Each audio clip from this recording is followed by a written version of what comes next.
It is your PrisonPlanet.tv memberships that fund so much of what we do here in this operation. And then we're more than happy for the TV show after it's aired live, then be leaked out onto the web to tens of millions of people. That's our goal.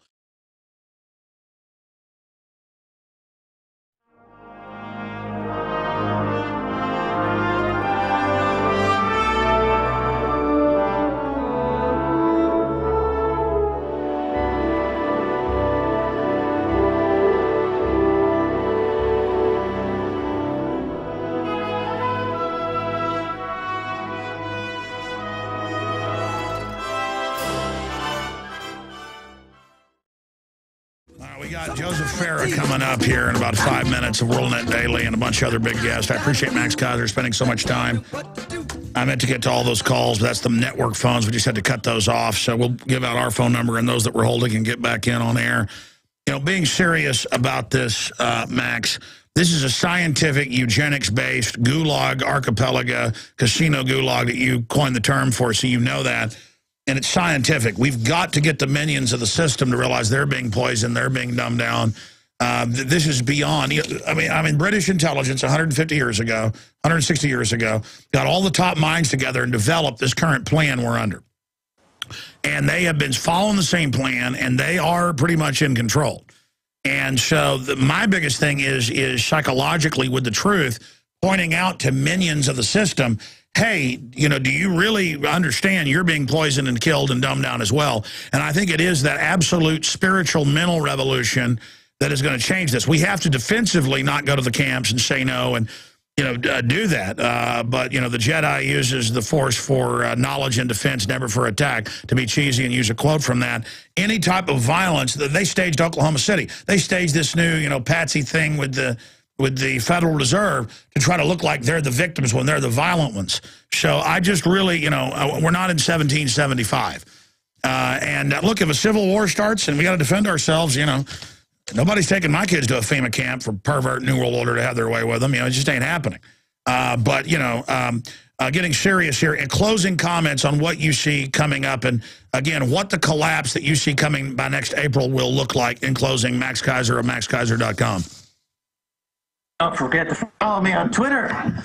No, I would say that if you notice, the strategy of the globalists, you know, is to pick off the most vulnerable first, build their war chest, and move on up the scale of vulnerability. We saw that in Europe. They picked off Ireland and Greece, and then they moving on to Spain and Italy because they make money picking off these smaller countries, and then they move on to bigger countries. I think in response, since we're dealing with a globalized problem, why not send 10,000 of your listeners or people around the world who are sympathetic to fighting the New World Order? Why not have those people go to Athens right now and be a part of the revolution that's happening in Greece today? Because it's a global problem. We need global solutions. America, the fight, by the time that it gets to America, it'll be all over. We got us, and you said earlier in your show, you were saying something to the effect that, or your guest was talking about it, you have to dig down deep to find the root cause of the effect. The cause is sometimes hidden or masked or beneath several layers.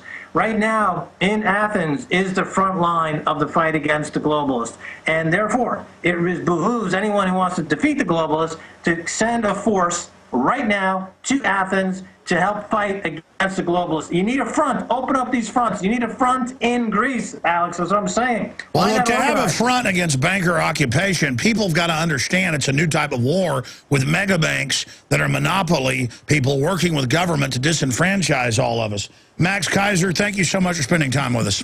All right, buddy. See you later. There he goes.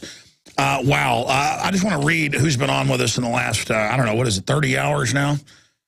We've had Congressman Walter Jones, Greg Palast, Sean Stone, John Rappaport, Mike Adams, Webster Tarpley, George Norrie, James Wesley Rawls, Linda West, Shikari Jackson, and all their guests they had on. Russell Dowden, Dan Badandi, Syrian girl on the Al-Qaeda the West is putting into Syria, Rob Dude, David Icke, Gerald Celente, Michael Bagnerick, Max Kaiser, Joseph Farah, who we now are coming to, Amber Lyon, the CNN whistleblower, to give us even more. Incredible how they were told, you know, cover up the Bahrain massacres, Saudi Arabian backed. Larry Pinkney, a real Black Panther, exposing how the new Black Panther Party is used to divide and conquer. John B. Wells, a syndicated radio host.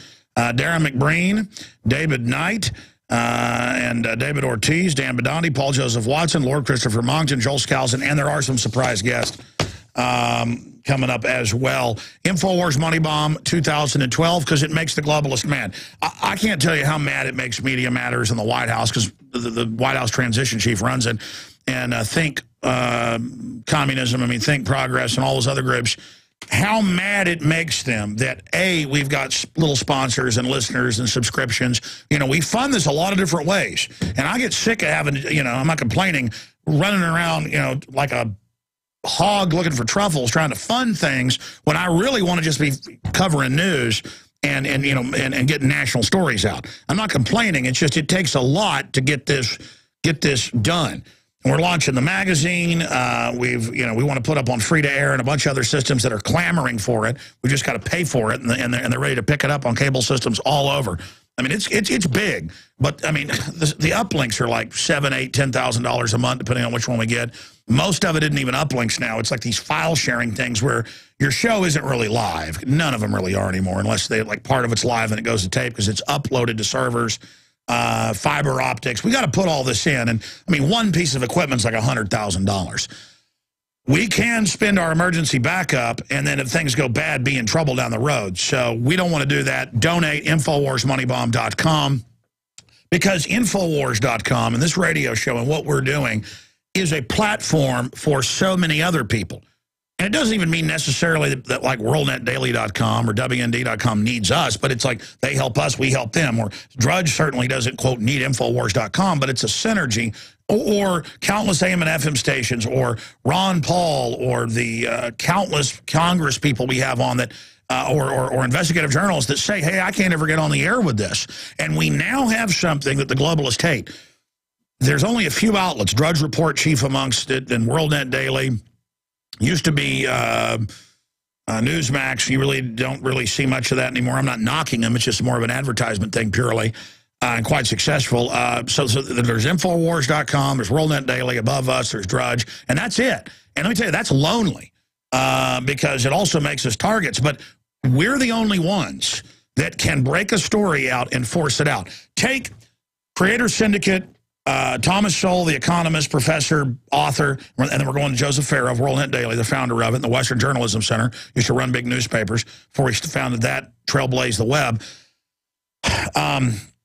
He came out a week and a half ago, and he said, look at all these tweets and stuff, and he's a black guy, and he said, they're saying, there's a white girl bleed, we're going to riot, we're going to do this if Obama doesn't win.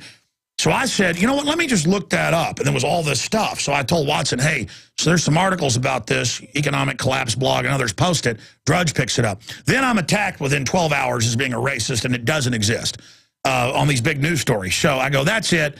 Go get more tweets. There's thousands. And Watson goes, well, I've posted 12. I go, that isn't enough. Link to hundreds. He goes, I don't have time. So then they accuse us and say, oh, they say there were more, but there weren't.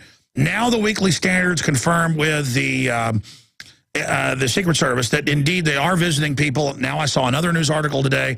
They're going and actually arresting people or at least bringing them into custody who said, I'm going to shove an Uzi in Romney's mouth and kill him. People have already taken that on YouTube and cut me out saying that. I didn't say kill Romney. I'm reporting on what their tweets say, and everybody knows that. But the point is, I've been visited by the Secret Service before here in my offices going, well, you're making a film about Obama being deceptive. What do you think about that? It was actually FBI that time. And I'm like, you need to leave. This is the First Amendment. This is America. So clear intimidation, then calling my employees before the Obama deception came out, asking them about it, just trying to creep people out. And it does creep people out. I've got some new crew members that heard this the other day and hadn't heard the story. They're like, the FBI really came here in the Secret Service? And they look scared. Folks, that's the whole point. These people by the thousands are saying, kill Romney, burn down cities, and then we're reporting on it and we're the bad guys. But now it's been confirmed. So, and I'm not even defending Romney. Everybody knows that. I don't like the double standard. And I don't like the fact that I can get threats and stuff and nothing's done. I don't like the fact that as somebody who's an old-fashioned American who wants basic freedom and mom and apple pie, I'm the bad guy. And Joe Farah talked about this, Joseph Farah of WorldNet Daily, last time he was on. He said, listen, from all the intel I've gotten, he said, I didn't support Sean McCain 4 years ago. He wrote a book saying, none of the above. of that title. I'm going from memory on it, but I did read it. And he said, look, we're dead or in jail if Obama gets back in. And you know what? He didn't support McCain 4 years ago. He attacked Bush and wrote books about him and published books about him with Dr. Corsi about the New World Order and North American Union and all this. So I want to ask him again out of the gates, why is he saying that? Because we see now re-education camps in the new Army training manual, and the Army admits, yeah, that's our manual. That is new. We see these draconian attacks on the press. I've had Chris Hedges, the big liberal on New York Times, former bureau chief from the Middle East, saying, no, Obama is far worse. They are arresting reporters all over. They are signing executive orders where if you're involved in any foreign charity, they're trying to shut down getting passports in this country now. I mean, this is real. And I wish that if Romney got in, he would be better. Does Joseph Farah think that's really true? We'll find out. But he's with us for 50 minutes now. That's my introduction. Joseph, good to have you back on. What do you want to get into first? I love your introductions because as you're introducing me, you're making my brain work. I want to comment on practically every single thing you just said. It's an amazing monologue, Alex, and thanks for having me. You bet. But yeah, my opinion on the basic question that you raised is, can America afford to have 4 more years of Obama? And the answer is no. And as I've said before on your show, I am no fan of Mitt Romney. I have no illusions that a Romney presidency is going to solve the basic problems that we have besetting our country right now. But I do believe that the best we can hope for is that we can buy ourselves some time so that you and Drudge and Farah and others out there who are, fighting for the Constitution, fighting for our God-given liberties in America, have enough time to reach America with the truth of what's going on out there. Because liberty is on an upward arc. I think that's why the tyranny's moving so quick. It realizes it's in trouble. Yeah, I agree. But to a great extent, I think there's a big part of America is still deaf, dumb, and blind to what's going on around them because, they're accepting at face value what they get from the mainstream media. They don't know about Alex Jones. They don't know about WND. And that remains a problem. And what Obama knows is that if he gets reelected, the key to destroying the very fabric of this country, which is ultimately his goal. I mean, I think that is his goal. That is the goal of the Democratic Party establishment. Joseph, I have said this on air. I was watching the last debate a few nights ago with my wife, and when Obama said, yeah, I want to ban semi-autos, that's what he means by assault weapons and pistols, handguns, I looked at her and I said, I've said I'm not going to endorse either one of these people. I know they're both globalists, but, I mean, he's saying he's coming for our guns. He won't be facing re-election. He'll have pardons and executive orders, and my gut told me, my gut, it said, you better support Romney. And I came on air and admitted that. People are like, you're against the left-right paradigm, Alex. You're going against everything you've said. All I'm saying is my gut said, danger, Will Robinson. Is that why you're saying we're dead if Obama? That's exactly what I'm saying. It brings me no joy to come to your show today and tell people that I'm eagerly actually awaiting Election Day so that I can cast a vote against Obama. I'm the guy, as you mentioned, the none of the above guy. The guy who wrote a book said, look, the standard has to be don't vote for anybody who doesn't support the Constitution, period, end of story. And I have to eat those words today because our country is in such a sad state of affairs that we really have no choice but to vote for the lesser of two evils, I believe, in this election, because there may not be another election if we don't do that. Sometimes principles sound great, and that's what I believed that in 2008 with all my. In fact, I said, look, you know what? Obama's actually going to cause a reawakening in this country among freedom-loving people. He did that. He did that because But it wasn't enough because he got double the food stamps and he's got all these people wanting Obama phones. That's right, but he did turn up the temperature high enough where it created the Tea Party movement and it created a new awareness in this country, but it wasn't enough. You know, and he's on television saying he's going to ban semi-autos and extrajudicially just say people have mental problems and put you on a no-gun list, like a no-fly list, as Rahm Emanuel promised to do. I mean, let me tell you, when he was sitting there saying he's coming for my guns, it was just like, I mean, that is arrogant, I mean, to sit there and say that. You know what his definition of people with mental problems is, don't you? That's you and me. Oh, yeah, they've said that. Yeah. Yeah. Oh, man. So we got our hands full. I sympathize with everything you said in that, especially when you were talking about the fact that, you know, what you want to do, Alex, is really, you know, report the news. That's a full-time job for any of us. And the reason I sympathize with you is I've been there for the last 15 years, you know, begging and scraping and for the dollars to do this job, you know, reaching as many people as we can reach, knowing that, you know, if we had the resources, man, what could we do with them, you know? How many more people could we reach? And you know, I encourage all of your listeners to support you, you know, with whatever they have, because, you know, you represent, you know, maybe the last hope for this country. Well, all of us do together, but I mean, that's what's scary is to know there's not that many really prominent groups that can actually break something out and push it out there, because once they can shut everybody down, I mean, we've got liberty within our grasp. That's the thing. We're in the game, but it is a struggle, and if more people would just wake up, we would beat these people. That's what's so frustrating is we know how dire the straits are, and you know, I don't know about you, but, you know, I have private discussions with my wife, which, you know, like, she's like, man, Switzerland, you know, let's get out of here. And I'm like, listen, I know, I mean, we're down to that point privately. This is not rhetoric for listeners is what I'm saying. Joseph, I'm just going to guess. Have you and your wife ever discussed getting out of here? Yes, we've discussed it a lot in the last year, and particularly in the last few months when, you know, we look at this election and we see, you know, hey, this thing, you could flip a coin right now.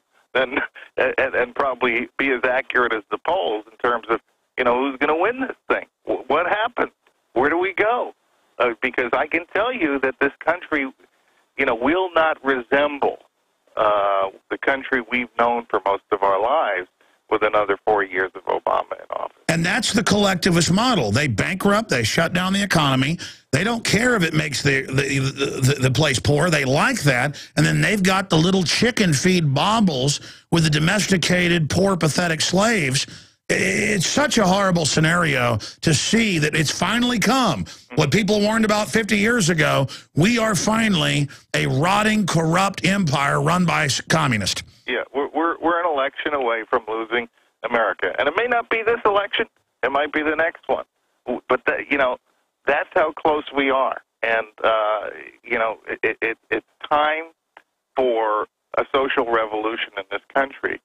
I don't mean, you know, gun toting. Yeah, that's what Max Kaiser was saying earlier. How do we revolt? I mean, how do we get really aggressive? I mean, people need to really understand, folks. You didn't just listen to Joseph Farah or Alex Jones or going to WorldNetDaily.com or Infowars.com. Everybody needs to stand up. Listen, everybody I know that goes to Baptist, Catholic, Methodist churches, friends, family, you name it, they're all being told the government's good, Obama's good, the conservative preachers removed, weirdos are put in, and then they talk to family in another state. It's happening there. I mean, there is a lot of creepy takeovers going on right now. Absolutely. It's happening everywhere. You know, the cultural institutions that we once counted on to uphold our values are crumbling before our eyes. And, you know, this is a long-term trend. This isn't something new. This isn't something Obama created, but Obama has put it on steroids. Obama and his friends in the big media. You know, it's like it's hard to you got to search out the truth now. To a great extent, Alex, you know, the internet was a boon to alternative viewpoints that people like you offer, but you know, it's still, you know, it's like you point out, you're operating on fumes half the time, you know? So am I. The money that we have to spend on doing what we do is, you know, what, a tiny, minuscule fraction. Not even 1%. Not even 1% of an MSM. What a communist outfit like MSNBC spends. Now, go figure that out. I mean, you know, you talk about audience. It's not even audience.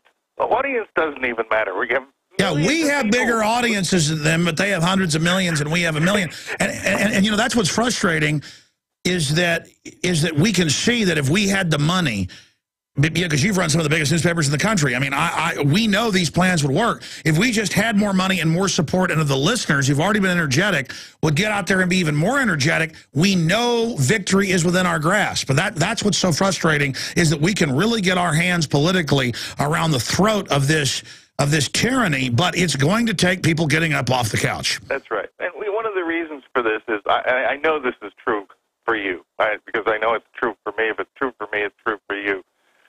We have heard, you know, that advertisers are afraid to advertise on WND, even though they like our numbers. Oh, they tell us that every day. What happens is that the pressure groups out there go after them, boycotts, all kinds of, you know. See, I never talk about that, and maybe I should, but I don't. Sometimes it encourages them. Well, we have people that call all our sponsors and try to get rid of them. Yep. We have people that try to get rid of our stations. I mean, you know the dirty tricks. We don't really talk about it. It's incredible. Yeah. And, you know, it's a full-time job combating that, whereas you and I, what we want to do is we want to spend our time telling people about the news. And the enemy knows that. They know if we're busy worrying about threats of suits or people calling affiliates or people messing with sponsors, I'm busy running around dealing with that all day instead of putting out information. Right. So let me ask you a question. Sure. Who are you going to vote for? Well, I mean, it's not a question here in Texas. You know who's going to win Texas. Well, that's true. Your vote doesn't even count. But here in Virginia, it counts. This is considered a battleground state, and you know, so I gotta go out there and protect myself. That's the way I look at this election right now. This is self-preservation. You know, it may not be self-preservation for the average person listening to us right now, but I got to tell you that for Alex Jones and Joseph Farah and a handful of other very, very outspoken people out there, this election is a matter of self-preservation. We probably will not be doing what we're doing right now, one way or another, if Obama's reelected. That's just my absolute gut conviction. I don't believe that we will be permitted to do what we're doing if Obama's reelected. My son goes to Christian homeschool events, but, you know, homeschooling's a huge all over the country, but really big in Austin. So there's a lot of kids there. And there's actually Democrats that are there. And my son, if he just says he doesn't like Obama when the kids are running around pushing, and they say, I want you arrested, and they go tattle to the camp, you know, counselor. And then we heard that teacher say, you'll be arrested if you criticize Obama. I mean, we're not just saying this. These are authoritarians. Yeah, well, look at the guy who made the video about, you know, Islam, a satire. Arrested. Yeah. He's still in jail as far as I know. I mean, whatever happened to the First Amendment? It's amazing what is going on. Now, and that, you know, how often do you see that reported on television in the No, when they arrested him, that was the only report. Yeah, that's it. The end of the story. We may never hear from the guy again. Man, listen, so much I know is on your radar screen. Joseph Farah of WorldNetDaily.com, WND.com is our guest here. We're going to go to break here in about 4 or 5 minutes. But when we go to break, when we start now, where do you see things going geopolitically? Obviously, I'm not a fan of what Iran's doing, threatening to blow up Israel, which is really a crazy move when Israel has a lot more weapons than they do, nuclear among them. But separately, you've got Turkey, NATO, the U.S., and others, now New York Times admits, giving weapons to al-Qaeda in Syria. They already gave them Libya. Mm-hmm. While saying, I've got to give all my rights up, for TSA because Al-Qaeda may be in my wife's, bra. So, I mean, how do we navigate that craziness? Well, there's no other way for you and me to do it other than by, telling people the truth, what's really going on, and what you say is an absolute fact. We should now be able to see, at least in retrospect, everybody listening to us should be able to see that the creation of the whole Homeland, Security behemoth was, not only a huge mistake, but it was a disaster for this country. And, we can't blame Obama for that. That was a George Bush thing. And it's now one of the most bloated bureaucracies in Washington. I know a lot of people who work for Homeland Security. You probably do, too. Most of them tell me they have no work to do whatsoever. They sit around for 8 hours. The ones who do work are doing terrible things to the American people. Well, you said that months ago. Since then, 2 weeks ago, the Senate report came out admitting billions spent never targeting real terrorists, only harassing and putting Americans, mainly conservatives, on lists. Right. That's what it's all about. It's about the furtherance of big government, extra constitutional government, the deprivation of individual liberties.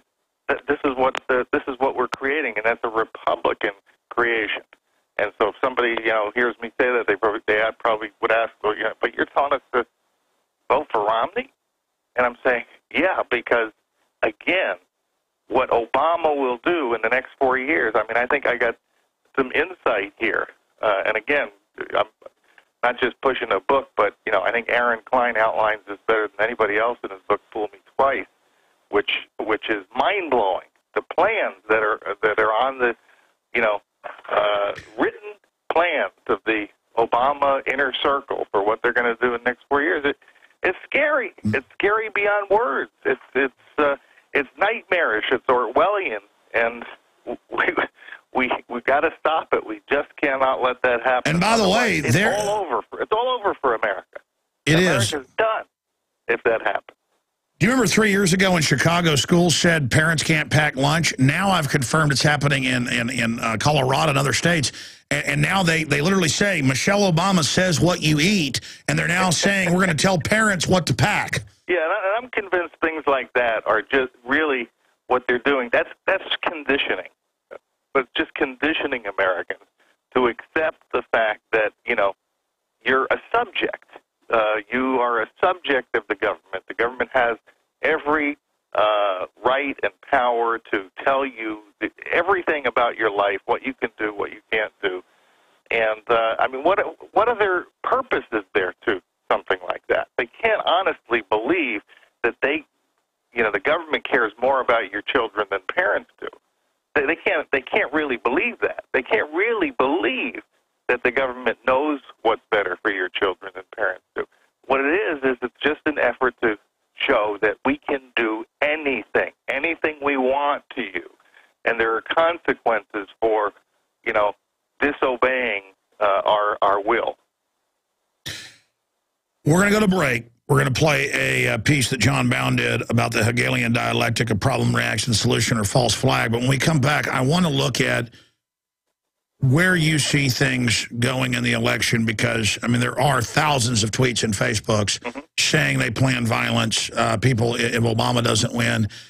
And if not this election, down the road, the armies of dependents, how they can be used as weapons against those of us that are actually productive members of society. We're going to look at that. And Joseph Farah, let me just throw this at you, because I know you got a million things to talk about. After we cover that, what are a few of the things you're going to want to talk about? No earthly. No, but there's a lot of powerful stories at WorldNet Daily that I've been, just reading today. There's so many things on the radar screen. We'll talk about Iran. We'll talk about some of the Dr. Corsi articles about North American Union back on the front burner. We'll cover that all. He, of course, is the founder of the Western Journalism Center. His bio is lengthy. He's run some of the biggest newspapers in the country. And he's Joseph Farah, the founder of WorldNetDaily.com. I'm Alex Jones of Infowars.com. Just briefly, I've been doing this 48-hour thing and barely even plugging that we're doing a fundraiser for satellite uplink equipment and some other stuff. Because we've got some of these boards out here that are $30,000, folks. They're not even prosumer. We've got to get better equipment just for national TV because they're always locking up. And, well, the guys, want to smash the equipment in there. But thank you for all your support. Whether you buy water filters, T-shirts, eBay things, it all goes to the Money Bomb, InfoWarsMoneyBomb.com, or link through at Infowars.com. We're going to go to this nightly news report, some of the things we're producing thanks to the help with last year's Money Bomb, how far we've come in just 12 months. And then we're going to come back with Joseph Farah of WorldNet Daily. I'm Alex Jones. Stay with us.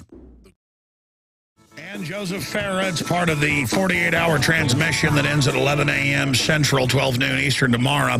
InfoWarsMoneyBomb.com. And I'm not doing like PBS begging for money every 10 seconds. If you believe this information is important, you want to see it reach tens of millions more people every month, then go donate at InfoWarsMoneyBomb.com. And the donations are really starting to come in. If you'd like to call and donate, it's 888-253-3139, 888-253-3139. And the great folks are in there to take your call.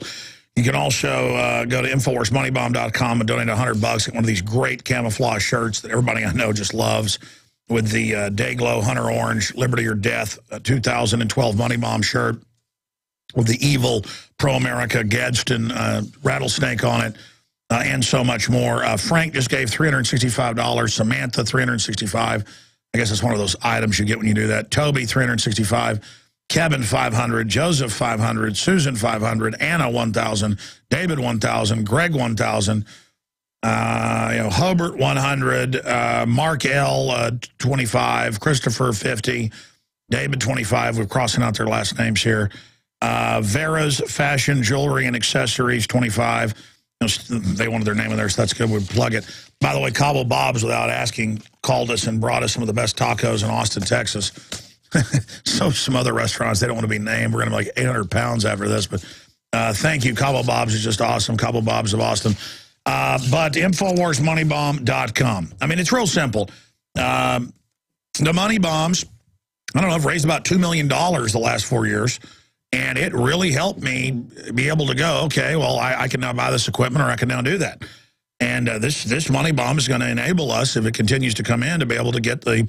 See, most TV isn't satellite uplinks now. We're going to do that too. But then it's all proprietary with big companies that won't unscramble. And it's all these corporations trying to keep you off the air. Glenn Beck had trouble getting on Dish Network. But there's these global free-to-air systems. We're already getting the show downloaded every night and aired in England on mainline cable. I mean, Paul Watson can see it on TV every night. Cable systems owned by Patriots or managed by Patriots, all of the U.S. are downloading and editing and airing it themselves. Now it'll be packaged, sent out at 7 o'clock, but also they're in archives for people and vignettes. It's going to be even better. I mean, it's already amazing what we've done. This is the beta test. And now we're going to the next level. So InfoWarsMoneyBomb.com.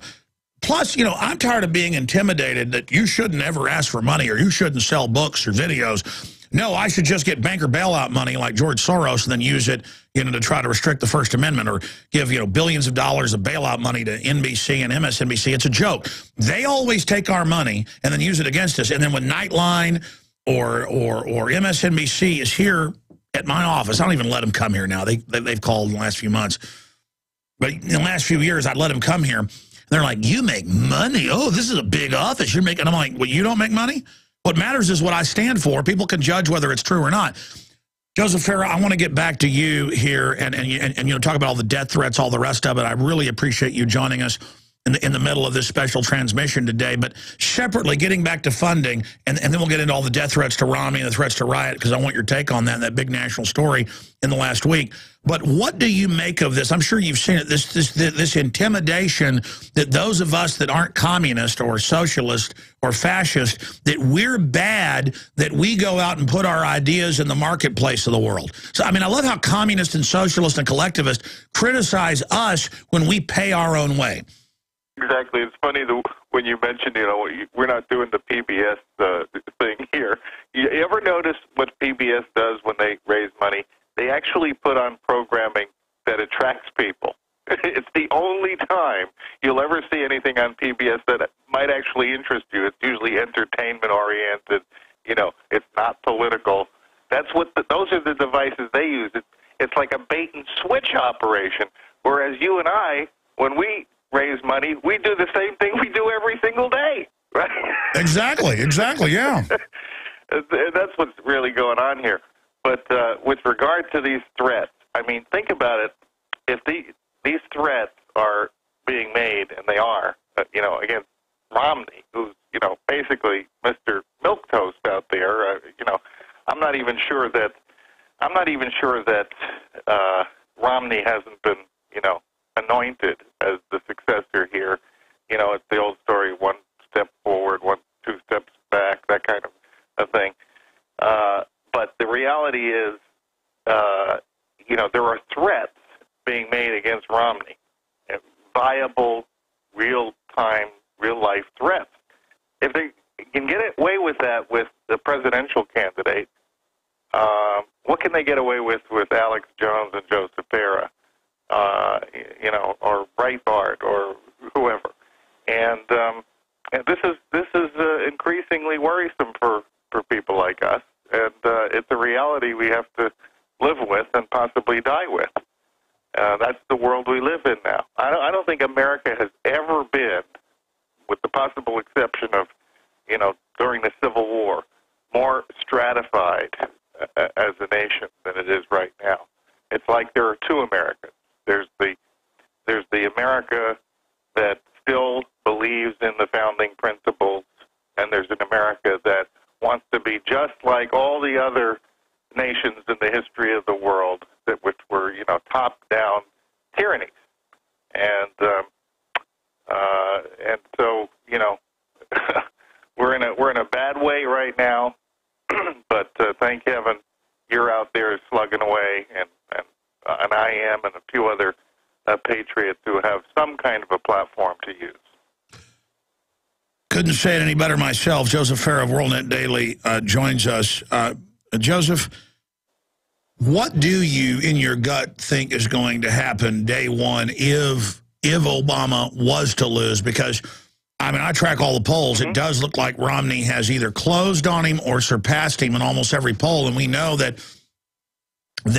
polls have always been leaning towards the Democrats. Why does the power structure like Democrats? Clearly in that debate, even if you don't like Romney, it's clear that Aleister Crowley and Obama were teaming up. I'm sorry, Candy Crowley. Sorry, I was an accident. Mr. Maddow, whatever. Were teaming up against Romney and just trying to interrupt. They were desperate, and Obama looked really freaked out and beady-eyed. Yeah, and the time difference in terms of who got to speak longer.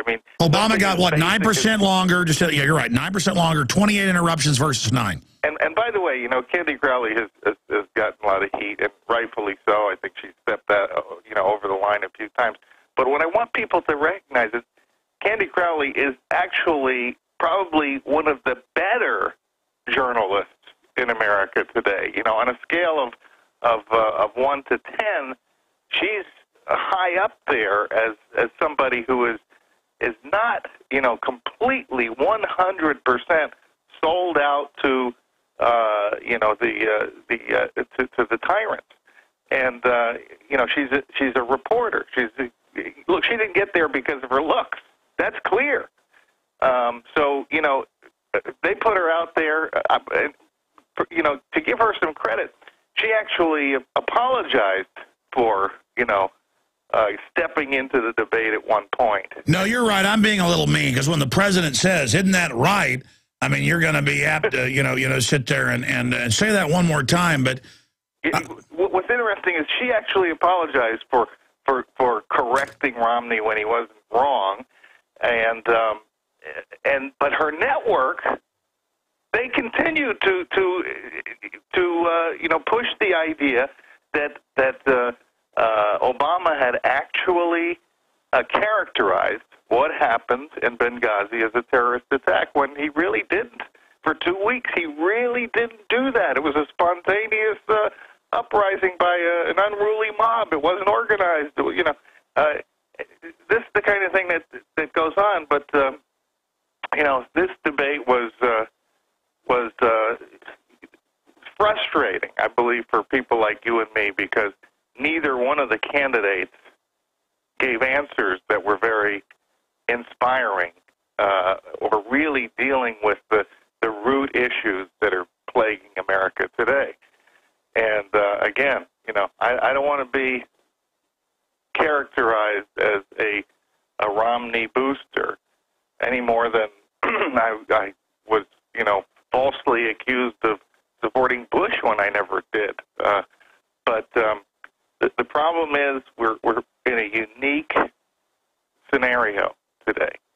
We're so close to full-scale tyranny, and I believe that if Obama is reelected, we will see it happen in a very short order. First Amendment gone, Alex Jones gone, Joseph Farah gone, and you know, maybe for some people that wouldn't mean that much to them, but I hope to your listeners and to my readers, they will recognize that it's got a very thin veneer here left between full-scale tyranny and the possibility of returning America to its constitutional heritage. And the thing is, that's not rhetoric. But I understand why people in Nazi Germany and other tyrannies didn't get out quick enough, because you love the country, you're there, you still think you can change it, and you can't believe it's happening. That's right. And you know you haven't done anything wrong, so why should you leave? They don't care. I mean, you know, I watch TSA and other feds and people. They are there to treat you like crap and let you know you're crap. That's right. Well, what we're trying to hold on to is what America was supposed to stand for, what it once stood for. That's what we're trying to do. It's not like we're trying to go back in time. It's not like we're you know, want to regress. No, we want the essence of the dream of America that we were trying to perfect. Instead, it's turned into a nightmare. I mean, we want just basic private property, due process, level playing field, the public's treated with respect, we the people, we're the boss. And instead, anybody who's read a history book knows this is a classical tyranny we're going into. Yeah, absolutely. You know, nobody says it better than you, Alex. Oh, I don't think so. You know, what else is on your radar screen? I mean, what do you think is front and center right now with this election? Because, you know... Well, one of the things that we've been covering uniquely, I have to say, is that here's what's about to happen. I'll let you in on a little secret, unless you already read it in WND. And that is that shortly, probably in the next few days, Obama's going to announce a major diplomatic breakthrough with Iran. The whole thing's phony from the get-go. In fact, what I can tell you is basically what he did was he sent his political advisor, his number one political advisor, Valerie Jarrett, to meet with a representative of the Ayatollah in Qatar on October 1st, or approximately October 1st, and basically say, look, we need a solution. If Romney's elected president, he's going to let Israel bomb you guys. We've discouraged Israel from doing that. So what we want you to do is we want you to announce a temporary suspension of uranium enrichment, and what we'll do is we'll lift the sanctions on you guys as of March if we're reelected. And so you're probably going to see in the next few days this huge announcement by Obama, probably happen after the debate. And because only WND has reported this, and it hasn't really been picked up elsewhere to any extent, he can probably get away with it, even though we've provided all the details of this agreement. But you know that the mainstream media is just they're going to allow Obama to write their stories for them. That's the way it works. No, that's now confirmed. And regardless of where people stand on Iran, that is a huge national story. And I've got to be honest, I look at your site a couple times a day. I had missed that. What's the headline on that? Because I got WorldNet Daily up right here on my screen, WND.com. I want to see that, because that is a huge national story that he plans to lift sanctions for, according to your sources. Yeah, Obama cuts deal with Iran over nukes. It's up there. Now, this is about our third story, with each one with more detail than the last. I mean, we know this meeting took place. I know, I can say this with 99% assurance, that Valerie Jarrett, Obama's closest advisor, in fact, I would say she's the most powerful woman in the country. He doesn't do anything unless he checks with Valerie Jarrett. He sent Valerie Jarrett to Qatar to meet with these folks and put together this deal. It's a phony deal, okay? No matter what you think about Iran, whether they have a right to have a nuclear bomb, whatever. He is going to announce that there's been this great breakthrough. They're suspending uranium enrichment when it's only a temporary suspension. It doesn't even have to do with... So it's a political stunt. You know, I'll be honest with you, because I know there's all these different angles to this, but I do Japanese TV, I do, Russian TV, I do Argentinian TV, Brazilian TV, U.S. TV. I mean, especially if it's Skype, I can come in and do it quick. I say no to like Discovery Channel, History Channel now because they want to come in for like 2 days and take over, even though it's big shows.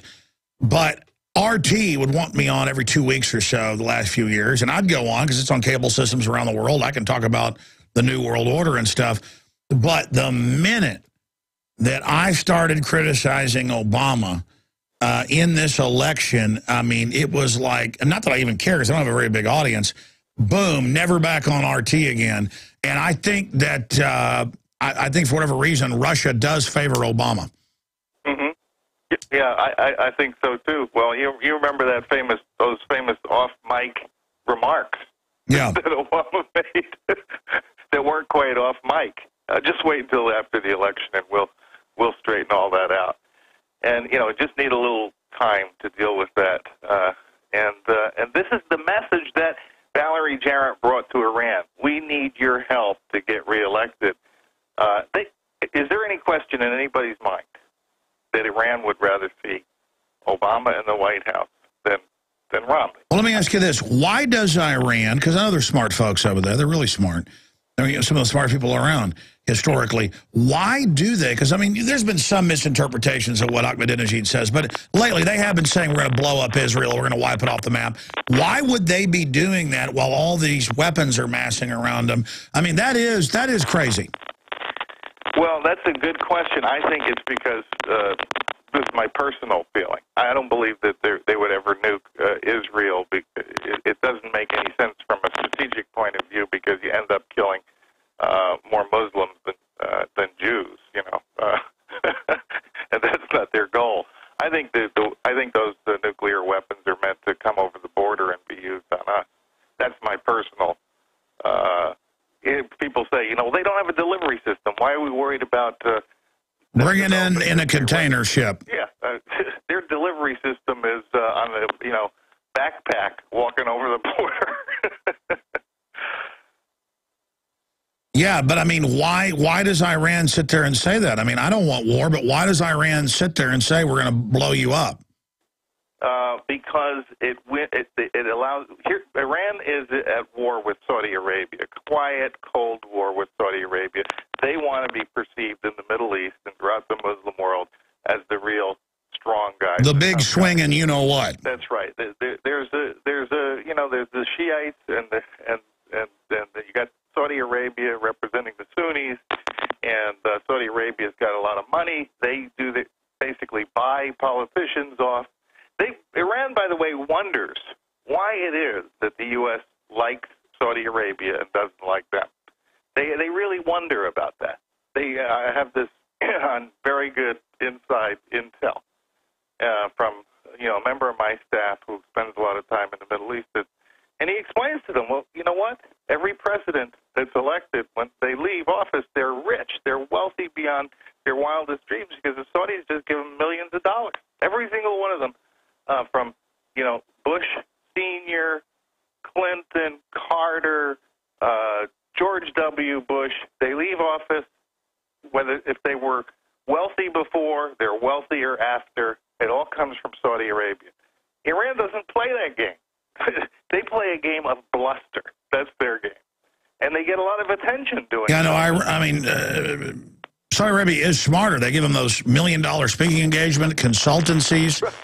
And if a U.S. president, gets $10 million over a couple of years from Saudi Arabia when they retire, well, that's what I'm saying. Iran's really smart in ways, but also really dumb.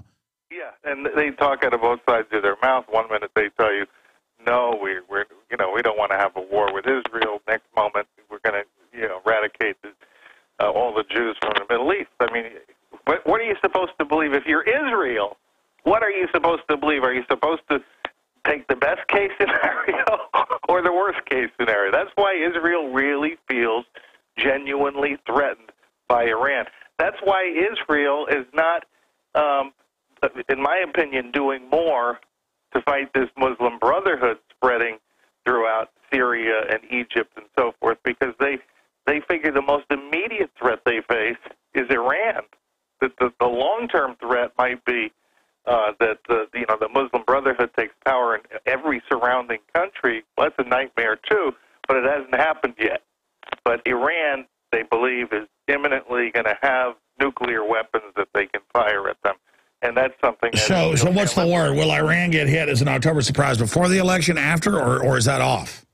I'm sorry, I missed that. Will Iran get hit before the election, after, or is that off? Iran's not going to be hit at all now because, not before the election for sure.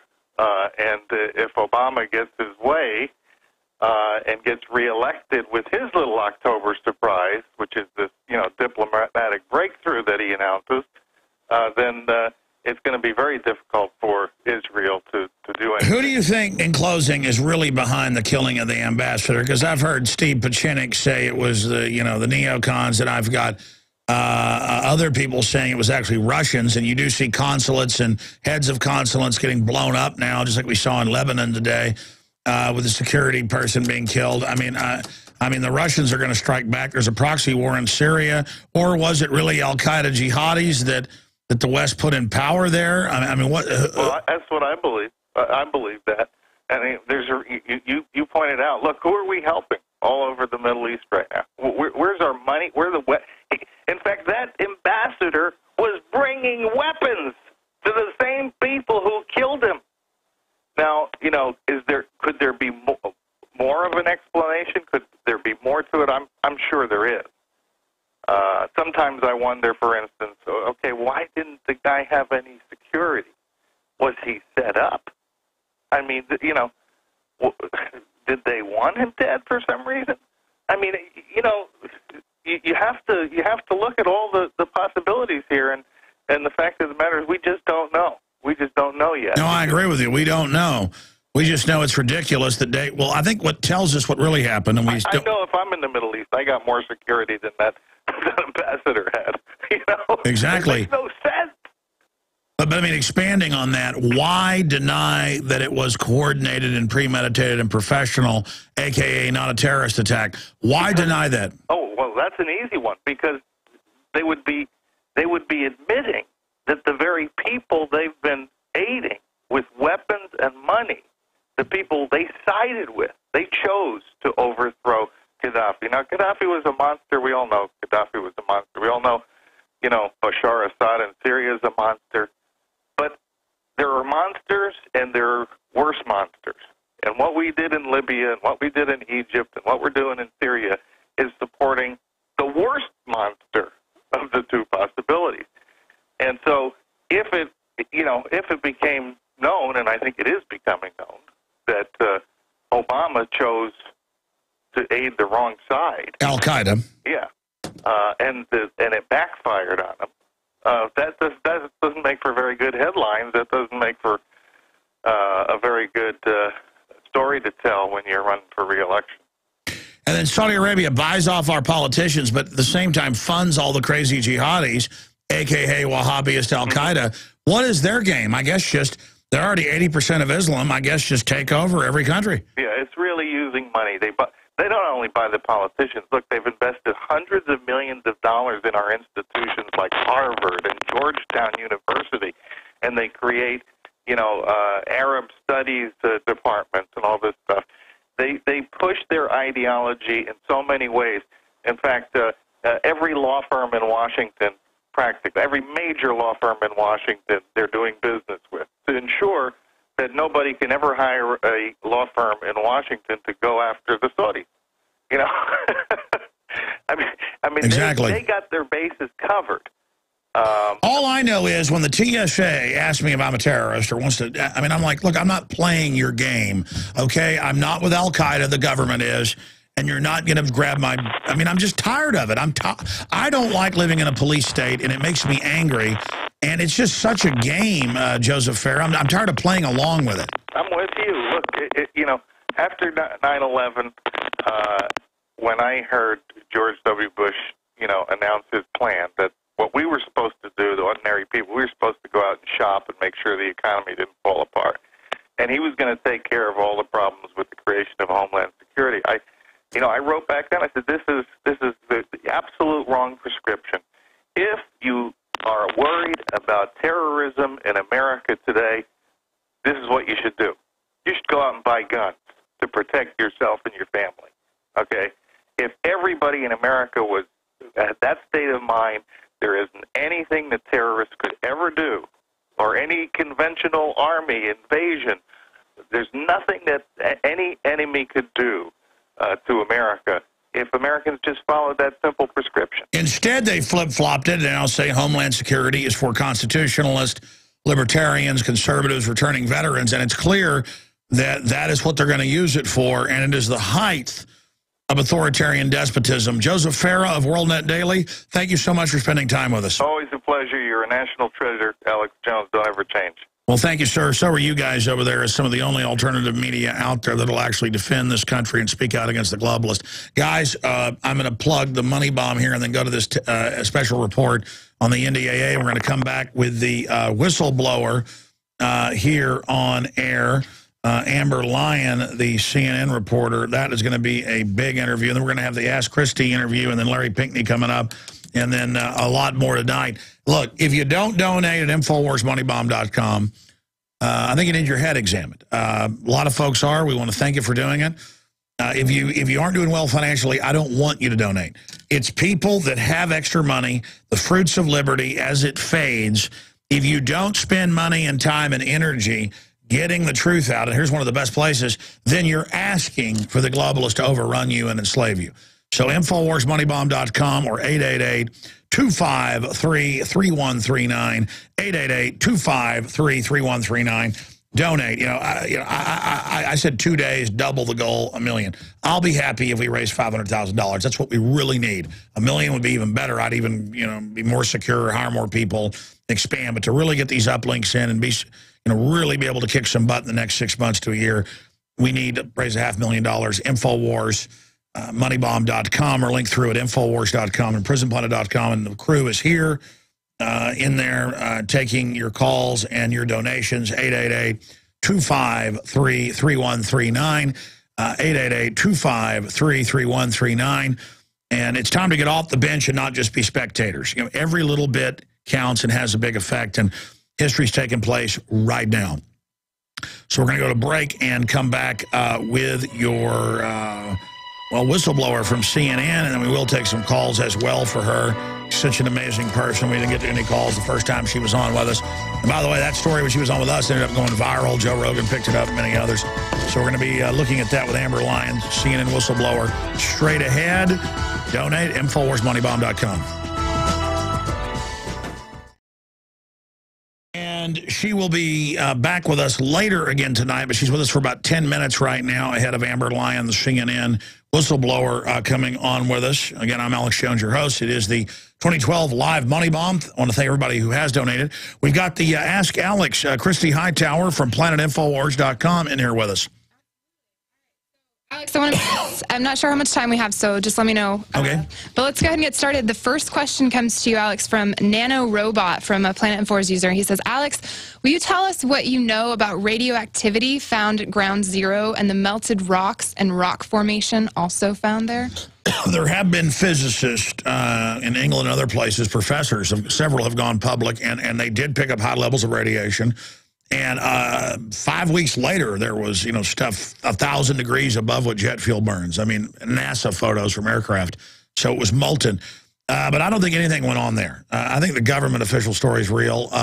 You know, I mean, they said they blew up Building 7 on the news, and I heard them say they blew it up, but then they said they didn't blow it up. And then we have all the newscasts where they said they blew it up, and I talked to the cops that heard the countdown, but they didn't blow it up. We should all take vaccines and drink fluoride, and GMO is good for us, and the government cares about us. Christy, everything's fine. I loved it. I love that that video clip where they show the building in the background, and they say it's already fallen. Building 7's fallen, and it's still perfectly standing. Yeah, well, they got their script off, but that's okay. They didn't blow it up, though. They're good people.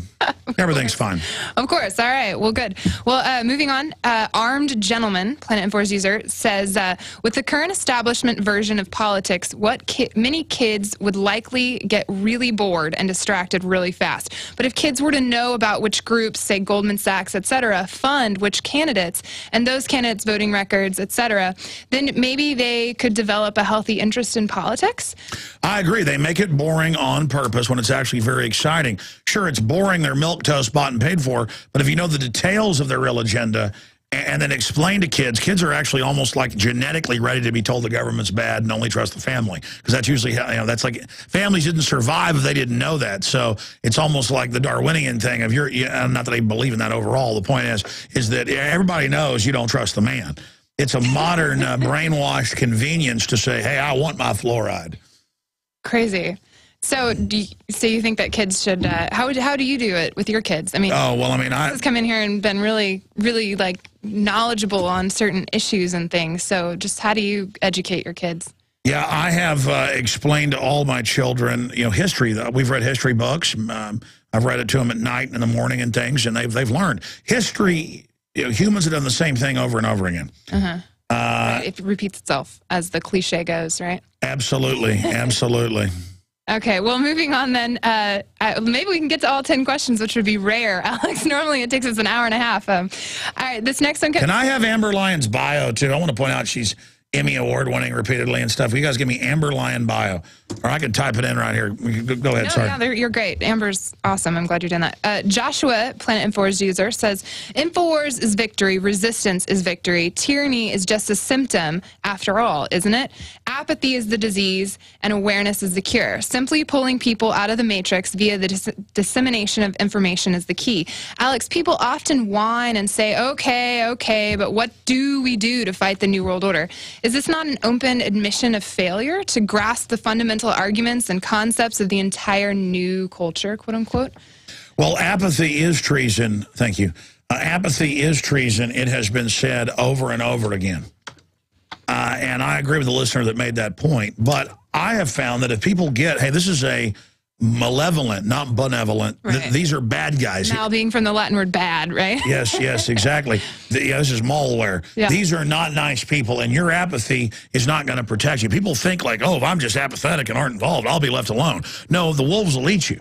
I've been around the globalists and their minions, and not that I'm into this, but they're scared of me because they realize I'm reckless and don't care. I mean, I'm done. I'm not going to get down and kiss their hind end, or lick their boots or whatever the analogy is. So, yeah, that's it. I mean, look, a lot of people think I'm trying to scare them, but that's not it. I mean, if I told somebody, hey, your house is on fire, hey, don't try to scare me, and there's flames shooting out, saying, let's get out of it. You know, let's. I believe I'm going to tell people what's going on, and they're going to do something about it. Right. And maybe I'm blind to that because, you know, if somebody's trying to mug my neighbor or somebody's trying to rob me or somebody's, you know, choking, I'm going to help them. And I've actually done that in my life, and it's not like extraordinary. I see a car flip down the side of the highway, I'm going to pull over and render aid. I mean, it's like, well, this is an emergency. It's what you do. It's right. Like, I mean, well, but this is it's more gradual than a car flipping. Like, but I mean, more and more people though don't help someone when the car flips. Right. They just keep driving and say they didn't see it. Well, I think it's so tricky though because the globalists have that gradual. Granted, there's well, no, they give us more and more little BS to do, and so we're already so overextended that exactly. I mean, it was a few months ago I saw a car wreck, and I said, man, I'm late. I'm not even going to make it on radio in time because I get ready at home. But I went ahead and started pulling over, but a bunch of other cars stopped, and the car wasn't really, the person was fine, so I gunned it off. But, you know, I mean, I kind of thought, wow, that was almost immoral. You say you're going to stop and help everybody, but the excuse was I've got to get on the radio and reach millions. Yeah. Oh, but I was kind of like doing actuaries in my mind of triaging, but still, if they were hurt, I was going to go help them and just miss the show. Yeah. Good for you. Thanks, Alex. No, it's not good. It's like don't. That is good. No, but I mean, act is very good. But I mean, not. Not peeing in the pool is supposedly good. But, I mean, you know, if we all do it, it's going to be terrible. Oh, right, yeah. What's that, guys? Pulled upon. And listen, go ahead and get her online, guys, and then we're going to finish these questions up. Okay. She's ready? We're going to go to her in a minute. Okay. You can ask one more question, then we can... And we'll come back and do it. Yeah, and we're perfect. So, all right, this last one for now is from Christopher. And hear me out, it's just a little bit long. Given how it is well known that certain states reliably vote one way in a presidential election, example, California is always Democrat, etc., there's a realclearpolitics.com. It's declaring certain states are locked. As you know, if the Libertarian Party can gather 5% or more of the popular vote, they will receive presidential campaign funds in the tens of millions for the 2016 election. Now, if we can hold on long enough, you know, and U.S. isn't into all this chaos, do you think there's a shot? We are 17 days from the election, and I love the Libertarians. I've had the presidential candidate, Gary Johnson, on. But now, most Libertarians would vote Republican. It's all just a vote for Obama. So I say go ahead and go vote for Obama if you're going to vote for the Libertarians at this point, because they've blocked them, they've stopped them. We need to, you get 55% turnout or more for a presidential election. You get like 8.2 national average locally. Right. Austin's like 8.6. We need to get involved locally, and then it won't matter what the demagogues off do, because if we say no locally, that's where the real change will be. What about the locked states? What do you say to those? The ones that are like locked in Democrat, do you say go ahead and vote Libertarian? Like, what are your thoughts on that? Yeah, that's a good idea. I mean, if they're already, you know. Sure. I mean, I'm not Republican or Democrat. I mean, obviously, Obama says he's going to take my guns. I'm like, wow. I don't like Romney, but he just, you know, it's okay, fine. I'm not getting in his lap, but I'm going to run to Switzerland, you know. I mean, at a certain point, I mean, this has just got to end. Yeah. I mean, these are a bunch of authoritarians that we've got to deal with.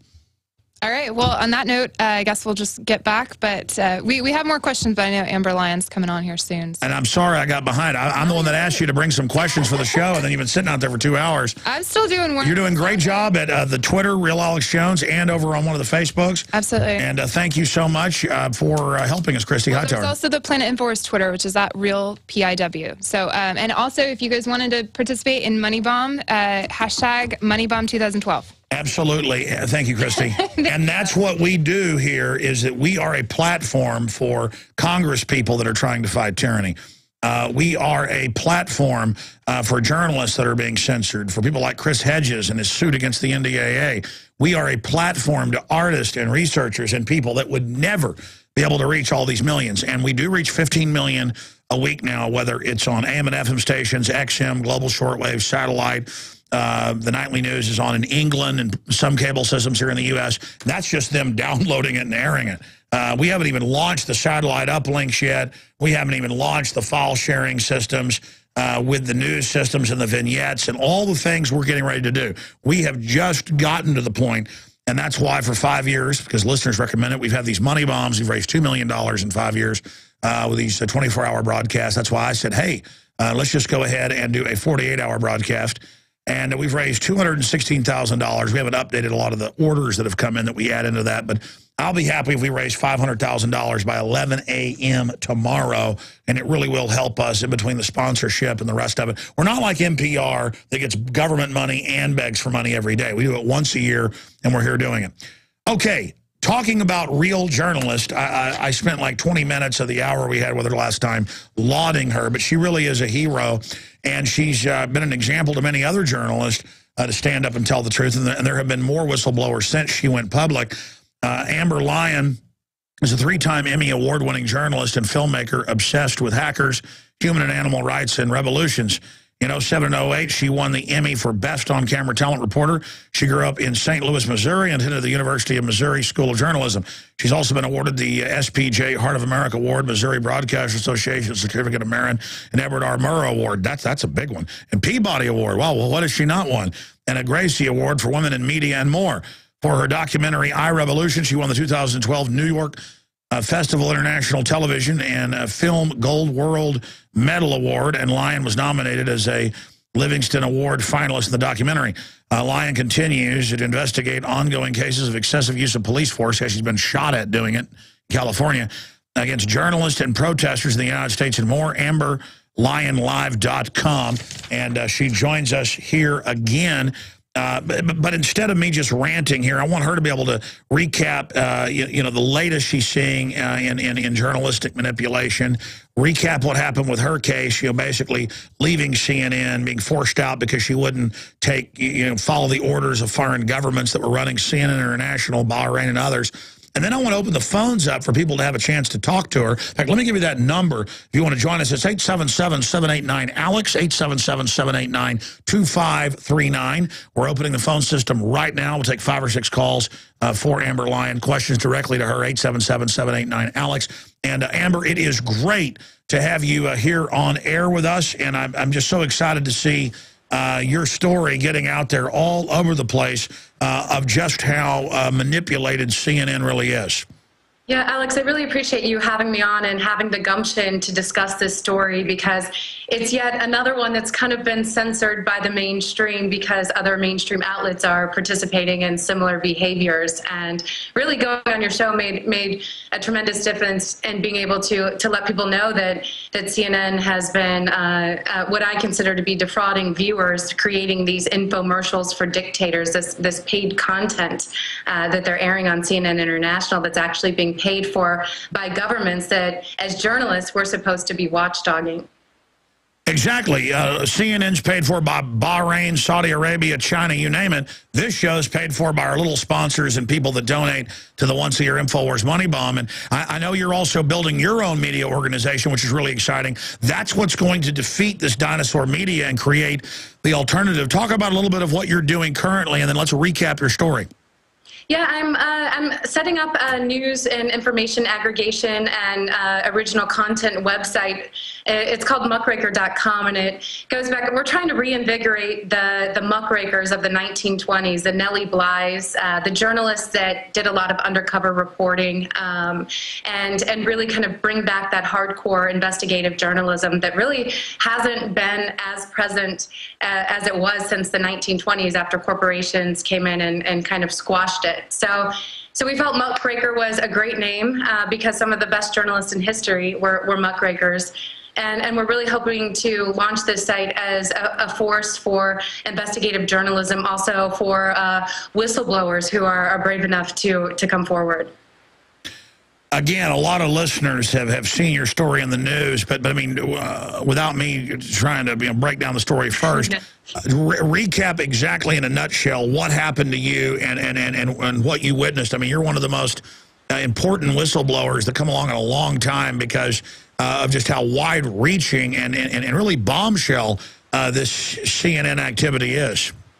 Yeah, I mean, as an investigative journalist, I began to notice after working for the mainstream that the elephant in the room was the behavior of these corporations, not these individual investigations that I was doing. And I realized that the propaganda being fed to the public by the mainstream was just as detrimental as any other investigation I was working on. I also noticed that some of my coverage from Bahrain was being red taped. It was very difficult to get coverage on air, whereas Syria and Iran it was very easy to cover those countries. And I noticed this systematic cover-up of the behavior of a U.S. ally country, and I felt that that the public needed to know that a lot of people in the public have already come forward and felt that these organizations are screening the news, and I wanted to make sure that people knew that they were right in their beliefs.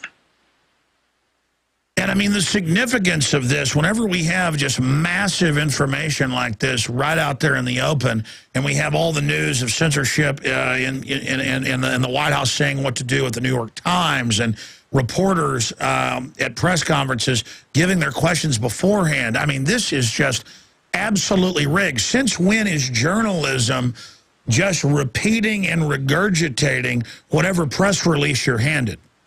I know, Alex, you're exactly right. That's what we're hoping to kind of lead the way and redefine journalism with muckraker.com, because we feel that we've lost our way in this country as journalists. We're supposed to be watchdogs on the government. We're supposed to be ambushing our senators and congressmen constantly to get to the truth.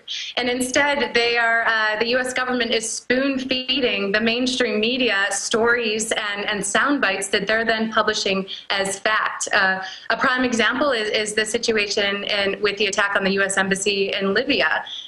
The mainstream media took whatever the State Department told them and published that as fact without doing an independent investigation, as we're supposed to do as journalists. And it came back to bite them, because as we found out now, that the situation surrounding that attack and the way the State Department was framing it wasn't true.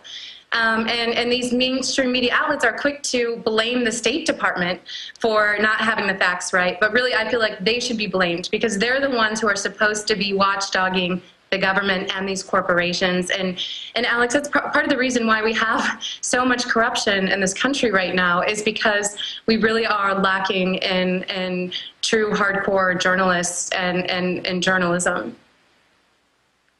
Well, I agree with you, and we've also got all these corporations with their own people in as the regulators. I mean, it's not getting better, it's getting worse. Where do you see this country and this world going if truth can be sold out to the highest bidder?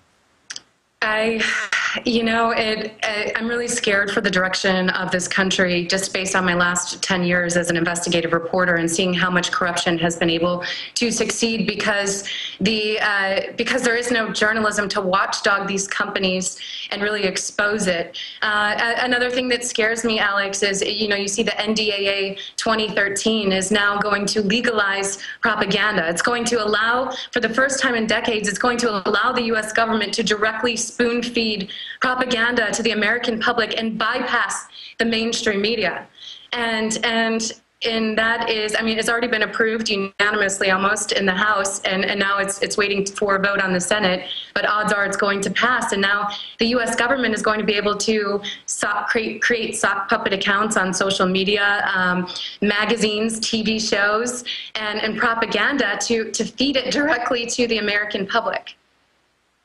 And that just is, as someone who's seen all these campaigns of disinformation, to me, this is the most worrisome thing for me to happen in the United States in years. And we're showing viewers right now that are watching at prisonplanet.tv and InfoWarsMoneyBomb.com how the NDAA directly threatens average Americans and how you can take action now. And now we've learned that they've been putting people on no-fly lists that have been criticizing this. They've been putting members of Congress on it. They've been putting preppers on it. The system really wants to just set the precedent to do this. They're mad that there's court battles over this. They want to just disappear us. Take him away like ancient kings would do. And, of course, I love the campaign you're doing, wearing the tape over your mouth. Yeah. All journalists, whether they're left, right, center, should just immediately be talking about this. But instead, you're not supposed to talk about it. I guess you're just supposed to take your paycheck and sell everything out. Well, and every journalist should be talking about it, Alex, because the problem with the NDAA and the indefinite detention clause is that as journalists, we can start being disappeared because we don't give up our sources. That's the #1 rule in journalism. So say that all of a sudden the U.S. government decides that an occupier is a terrorist, and they whistle blew and gave you information that you need for a story, and they ask you to reveal the identity of that source, and you refuse to reveal that identity. As a journalist, they can then indefinitely detain you and accuse you of aiding terrorists by not revealing that source. So this is very dangerous. It can have a chilling effect on our already poor situation of investigative journalism in the United States, and I don't know why more journalists aren't speaking out about this. It's definitely been silenced in the mainstream. Well, here's an Infowars.com article we'll put up on screen for viewers. A man listed as terrorist over traffic violation, and we have a link to the ACLU talking about it. Activists targeted in order to prevent him organizing DNC protest. And guess who went and argued in the court after he was grabbed that he not be released? And the ACLU has links to that. The Associated Press did report on it, but it didn't get any attention. And that was that, well, he's a low-level terrorist. I'm an activist, not a terrorist, North Carolina man says. And they arrested a bunch of people and said, again, the Army, via Department of Defense, went to the court and said, we have copies of it, don't let him out, he's a terrorist, because he wanted to protest. And they used a manual they'd been given by Homeland Security. I mean, what if Homeland Security made a manual saying, you know, being a mother is terrorist, or being a Christian is terrorist, or being a Muslim is terrorist. I mean, I've seen the former CIA director, Woolsey, when he was here in Austin a few years ago, say, put all the Muslims in camps. I mean, you know, this idea that you can just do whatever you want, and they just do it out in the open, and the public's so ignorant. I mean, I'm ranting about this. It's just that I sent Rob Dew, who actually won a lawsuit over this, and some of my other crew, like 3 years ago, to the G20 in Pennsylvania. They just won the lawsuit this year. And they said, yeah, the Army's on the streets. The Army says, go talk to our public information officer. He's right down there, down the street. So they pull up where they're supposed to go. They ask for the guy. And the military calls the police and says they're terrorists. And I've got to get on the phone when the police call me. And they go, well, we're going to arrest them as terrorists. They're planning to blow up the troops. And we had full video that we later put in my film, Police State 4, Rise of FEMA, with just my crew calmly pulling up, being polite, videotaping. And to them, it was just, we'll call you terrorist. And then that dehumanizes you when we put you in jail. It's like a game. It's like, you know, we're going to put you in a forced labor camp because we say you're a terrorist. I mean, it's so bizarre that it's like a joke. It's almost funny, but it's not. And then, of course, they arrested Rob Dew. But go ahead. Oh, he was arrested? Yeah, he was arrested for filming, and then he sued him over it and won. But the point is that this is terrorism in America. And who is the terrorist anymore, Alex? Well, they said he was a terrorist, yeah. Yeah, I think the word terrorist should, I mean, everyone should just laugh when they hear it, because that's the way the U.S. government has treated it. And it has become the word terrorist has been used to really frame people who are enemies of the United States, regardless of whether it's an occupier or someone who really is a serious threat. And it's been abused so many times, the definition by the U.S. government, that I don't feel we can trust who the government says our enemies are and who terrorists are. And that's what Chris Hedges says, that the NDAA terrorizes us and is a terrorist, because the definition of terrorist is so broad in the NDAA, like you were saying, Alex, that really the government can just point their finger and say anyone's a terrorist, and then disappear them. And that is a legitimate fear amongst activists, the more vocal activists. Well, sure, they want that chilling effect. I mean, I'm sure you saw the footage in St. Louis where they would have guys in uniforms grab protesters and throw them in cars. Have you seen that snatch and grab footage? No, I haven't seen that. Guys, type in real quick, just snatch and grab at G20 Pittsburgh. Yeah, but I mean, again, Dew on the video is like, what do you mean we're terrorists? We're just here to, they said come talk to you.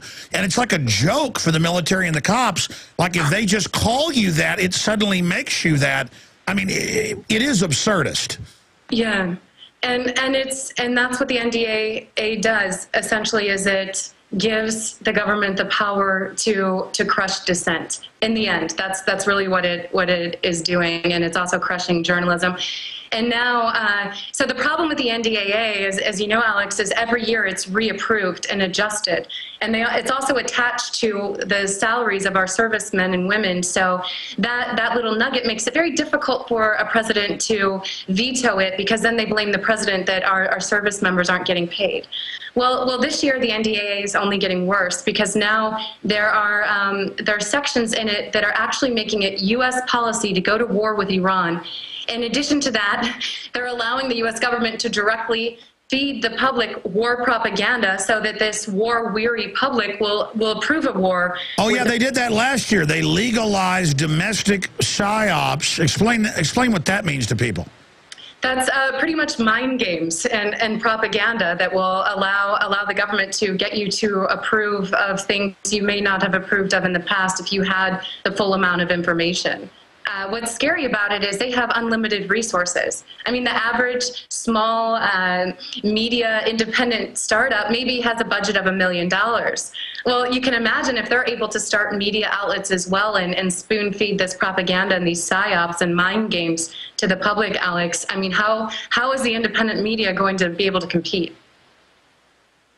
Absolutely. It's incredible. I want to go to some phone calls, but I've been asking the questions here. Amber Lyon, award-winning former CNN journalist who basically left. They forced her out, but, you know, if you missed the last interview, they threatened her and stuff. She had a chance to, you know, cry uncle and go along with them, but she didn't. Very honorable. In a world of universal deceit, telling the truth is a revolutionary act. George Orwell, a.k.a. Eric Blair, said that. But before we go to calls in the 30, 40 minutes we have left with you, other points you'd like to make, other issues you'd like to cover, things you'd like to say about your case. I mean, I know you were saying you were getting emails and calls from people at CNN that most of them agree with you. That's very heartening that even if they're afraid to lose their jobs in this depression, that they at least did say, hey, we know you're right.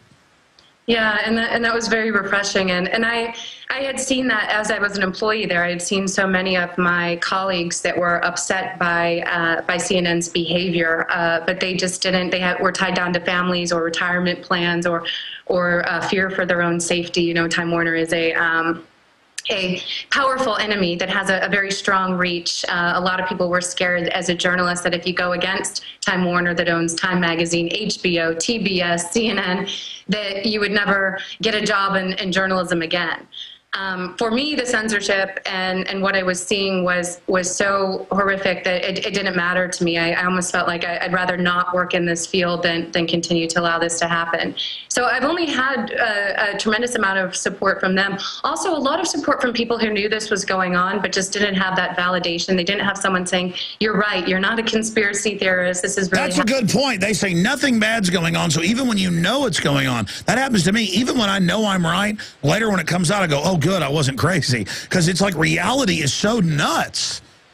It is. I know. Sometimes I find that, and I agree with you, Alex. Sometimes you find stories and discoveries about the behavior of the U.S. government that it's almost so unbelievable. It's very difficult to grasp the reality, but I think that we all need to have the courage to grasp the reality, because until you have that information and you know what's going on, you can't work to change it.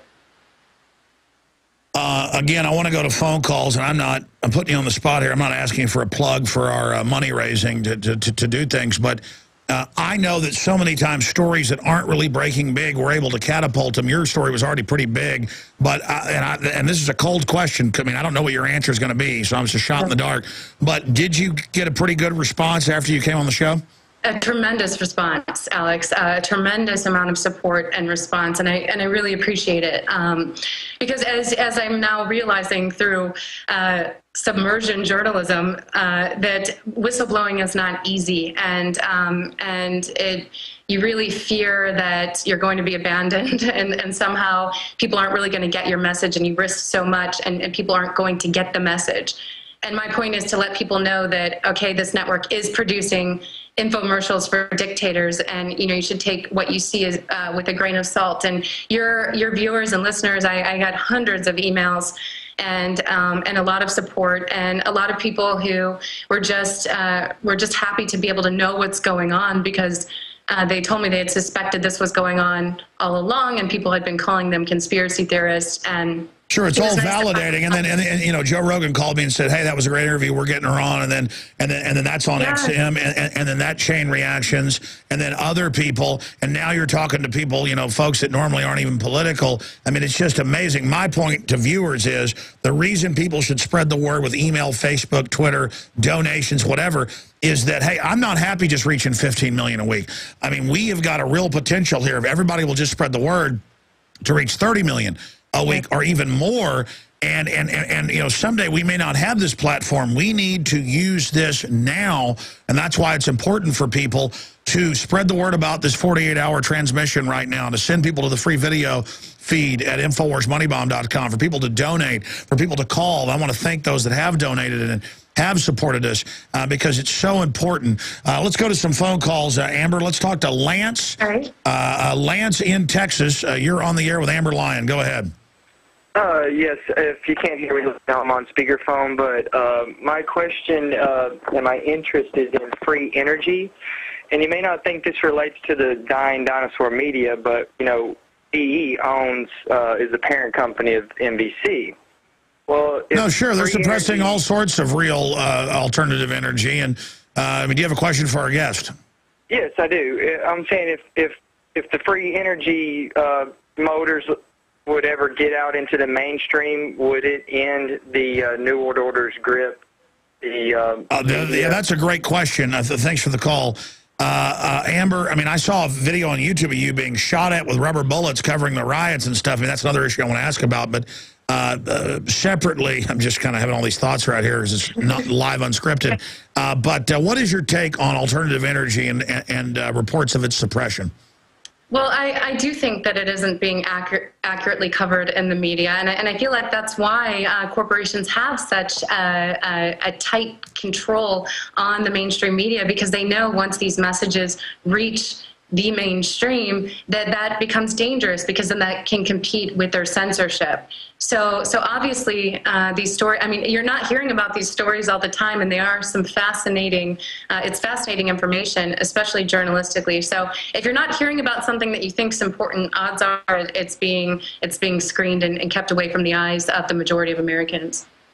And I mean, that's the thing. So many people think, oh, well, it's all corrupt, just give in to it. When you do that, it's a bottomless pit. There's no end. And when good people stand down, it gives the very worst people control of the entire paradigm. Thanks, Lance. Sabian in Pennsylvania, you're on the air with Amber Lyon. Go ahead. Yeah, it's Sabian. Alex, thanks for taking my call. Keep fighting the good fight. Amber, obviously you have a heart. You're not afraid to show it, and we're all on your side for that.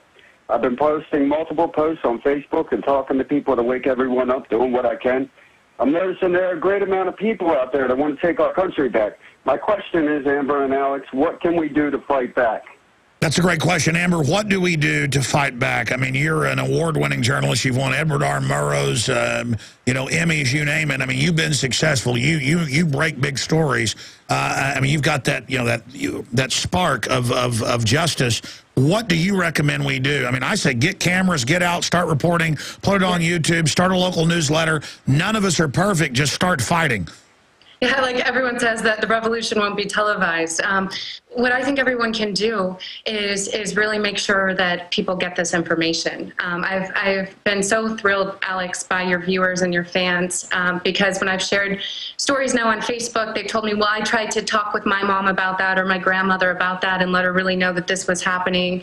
And to me, that information, like I said, is power. You can't make change unless you know what's going on.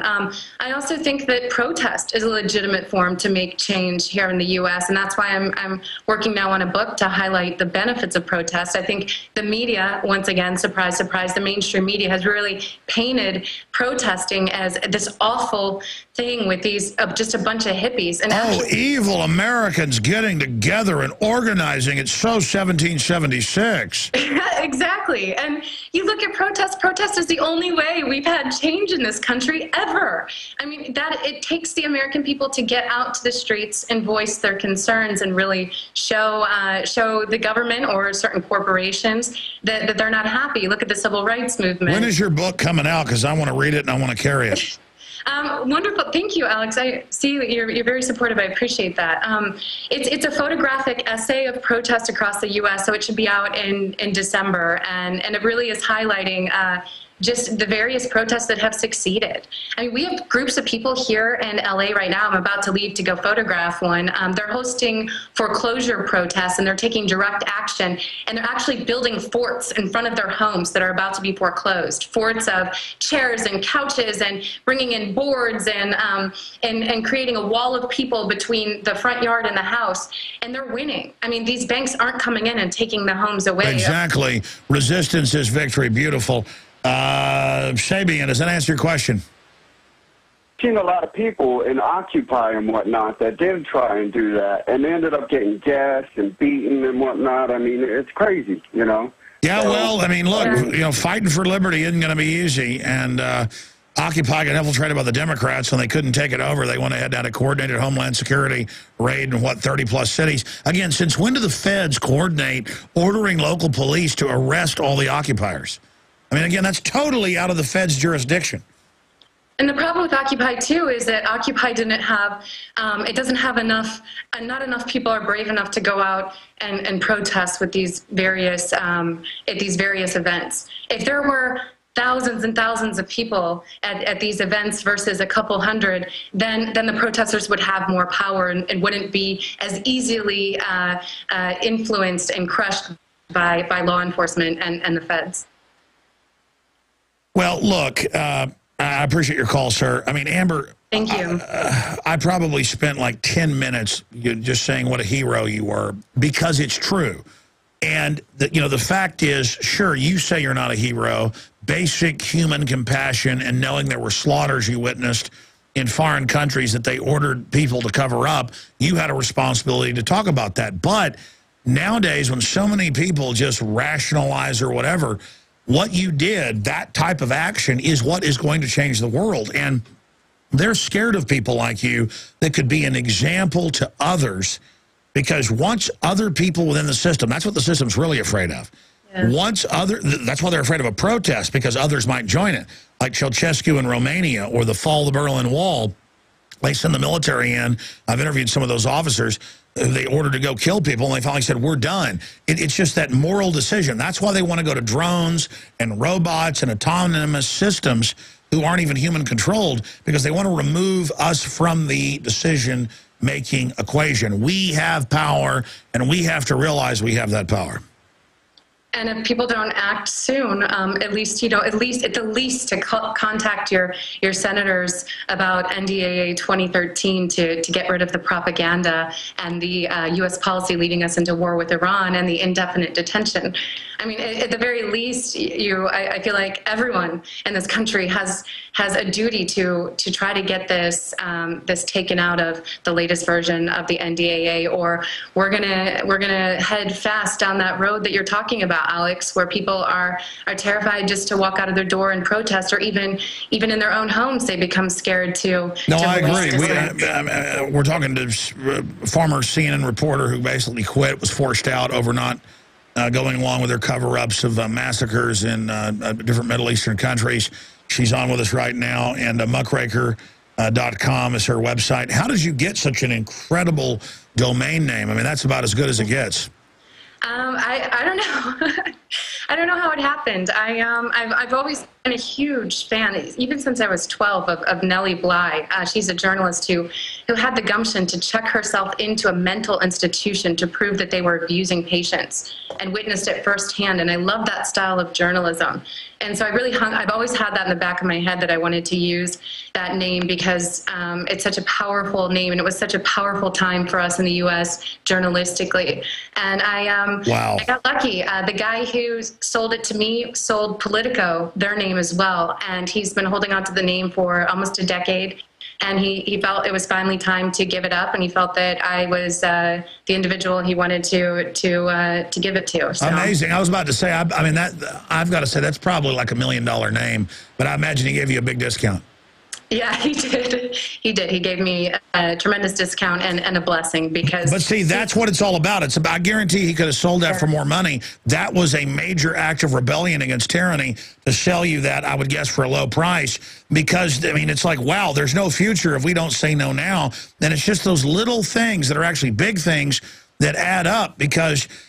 used to journalists would go to a war zone to see what was happening by themselves. They would climb over a wall into a third world country or a dictatorship. They would check themselves into a mental institution where they were lobotomizing people. I mean, it was gutsy. It was real. It was, I mean, journalists are like the guardian angels, and now they're gone.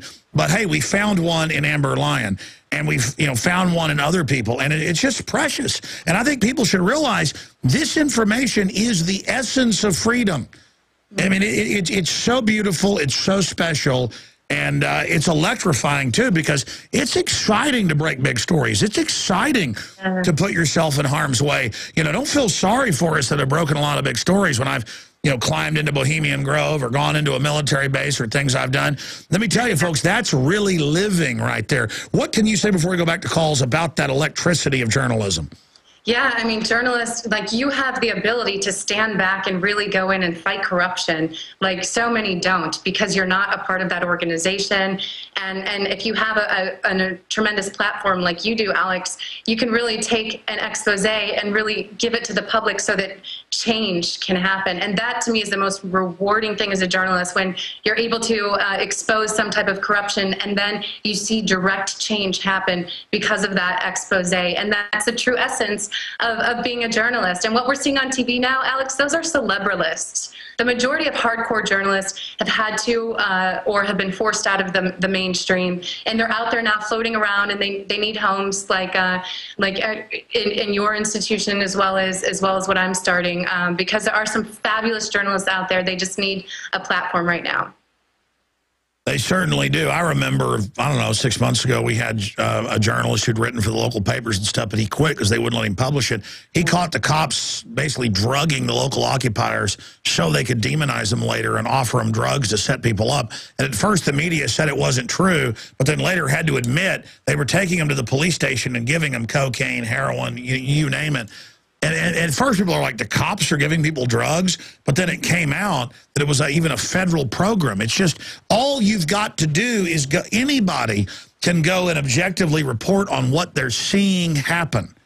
And, exactly. and I mean, I'm totally self-trained. You know, I found out there were programs, you know, taking old people's property, and I went and exposed it, and it made national news 17 years ago. It's not hard. There is so much corruption out there. Just go out there and start talking about it.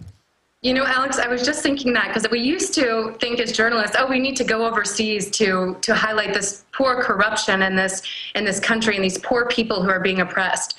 And now, as journalists, even around the world, people are being attracted to the United States investigative journalists like a magnet, because there's so much corruption and there's so much oppression going on right now, and we need journalists. And I had a lot of your fans write me, Alex, and say, I've always wanted to be a journalist. How do I start? Well, that's exactly like what you said, Alex. And when they see corruption, you know, blog about it, or send story tips into reputable sites, and anyone can be a journalist. It's real easy. Go ask your mayor in the 3-minute communication, do you take money from this group? They'll lie and say they don't. You go to public records and show the video and then show the document, and it will end up getting picked up, because so many mainline journalists are scared and lazy. But if it's all been done for them, it'll end up in the paper. Exactly. And then there you go. You've been a journalist. I always say, and this is what I'm looking for in people that I'm hiring, is that it takes more heart and passion than it does training. And I think that if you have the passion to want to expose truth and better this country, and you know, more power to you. Anyone can be a journalist. There's no specific training. And well, you talked about muckrakers, you know, 70, 80, 90 years ago. Who did the mafia fear? They feared the journalist. They didn't fear the cops.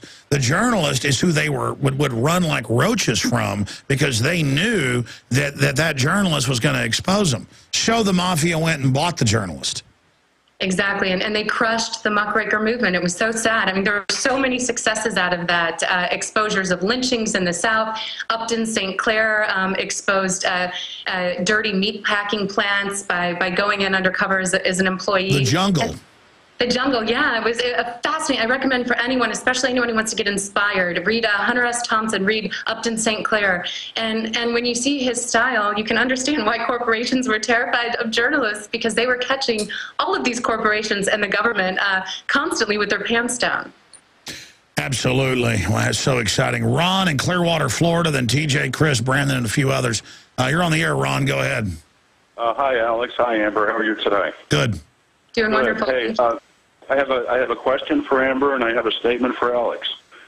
Amber, when you were, do you still have Middle East contacts or people in the business who keep track of what's going on over there?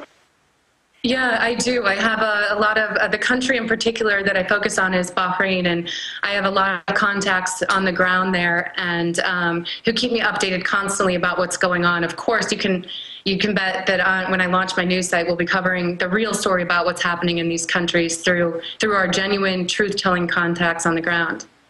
Have you heard of any kind of troop buildups in Syria, Russian troops and Chinese troops?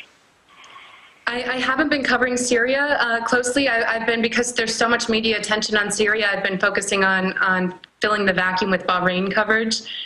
So I wouldn't know. Yeah, we know there's a Russian troop buildup. I don't know about Chinese. Caller, do you have any information on that? Well, I just been picking up a lot of buzz on the net, and I just wanted to make one statement to you, Alex. You had Roseanne Barr on about 6 months ago, and she said that a lot of people in Hollywood listen to you all the time, And I think it's time for them to step up with your money bomb. Yeah, I mean, you know, I don't brag because it doesn't even matter to me anymore. It's kind of crazy. It's like ego is actually kind of a good propulsion system. It's really scary not to really have it anymore because I guess once you realize you've gone to all these parties and been with these people, it means nothing. There's not like some grass is greener world you break into. I like people that tell the truth and are cool, whether they're famous or not. You know, that's the really neat thing. But I know all these big Hollywood people who make, you know, $1 million bets and stuff and have like 5 houses and even though they care about what's going on average they don't give a plug nickel to anything political, and it's just kind of its own la-la land out there. But I appreciate your call. Yeah, no, I just basically I've had hundreds, let's not exaggerate, hundreds of celebrities. If I said hundreds of movie stars call me, it wouldn't be true. 50 movie stars, whatever, some of the biggest. I mean, you name them, most of them, I can say, wow, I met that person. Wow, they called me. Yeah, that person. But the thing is, they're always like, we want to tell you we like you, but we're afraid to talk and speak out. Well, then it's because you're afraid we're going to lose everything. But you know what? My listeners are more excited to hear a regular person on the air than even a celebrity. And so that's my message to the celebrities. If you're thinking the whole world's waiting for you to lead them, think again. You know, go ahead and just crouch down and lick the hand that feeds you. But I appreciate your call. Amber, any comments on that?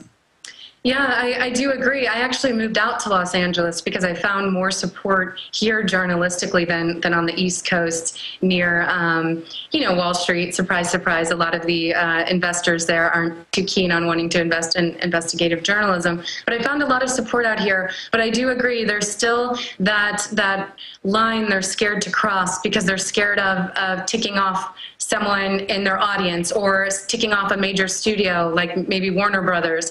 But that's a problem. When you try to please everyone, you please no one. And in the end, we're at such a crucial time in this country that I think people who have a big reach and know the truth have a duty, like the Joe Rogans, the unlikely heroes of what's going on now, you know, who see that there's a deficit in discussing the truth, and they actually have the courage to come forward and talk about it because they have an audience that they can reach with that truth. Joe has a huge audience. He has a lot of courage. Thank you, Ron. Let's talk to TJ in Phoenix, Arizona. You're on the air. Hello. I want to say thank you and blessings to both of you. I was woken up about 2.5 years ago working for a fundraising organization, interestingly enough, raising funds for the Republican National Committee.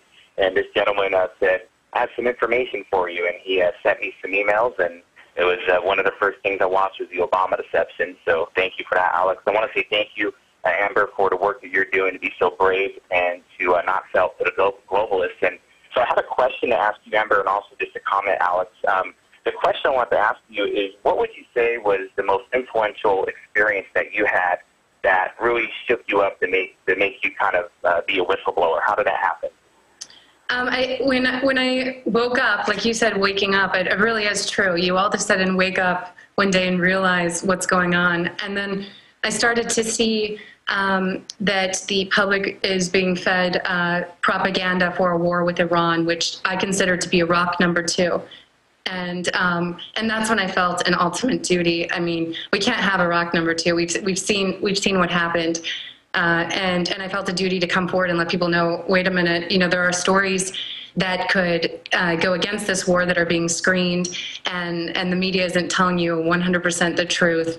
And I felt a duty to come forward, you know, and just try to enlighten as many people as possible before a potential conflict starts. Absolutely. And my comment's kind of funny you answered that way, because my comment for you, Alex, is I'm actually Jewish, but I'm a Messianic Jew. I believe that Jesus is the Messiah.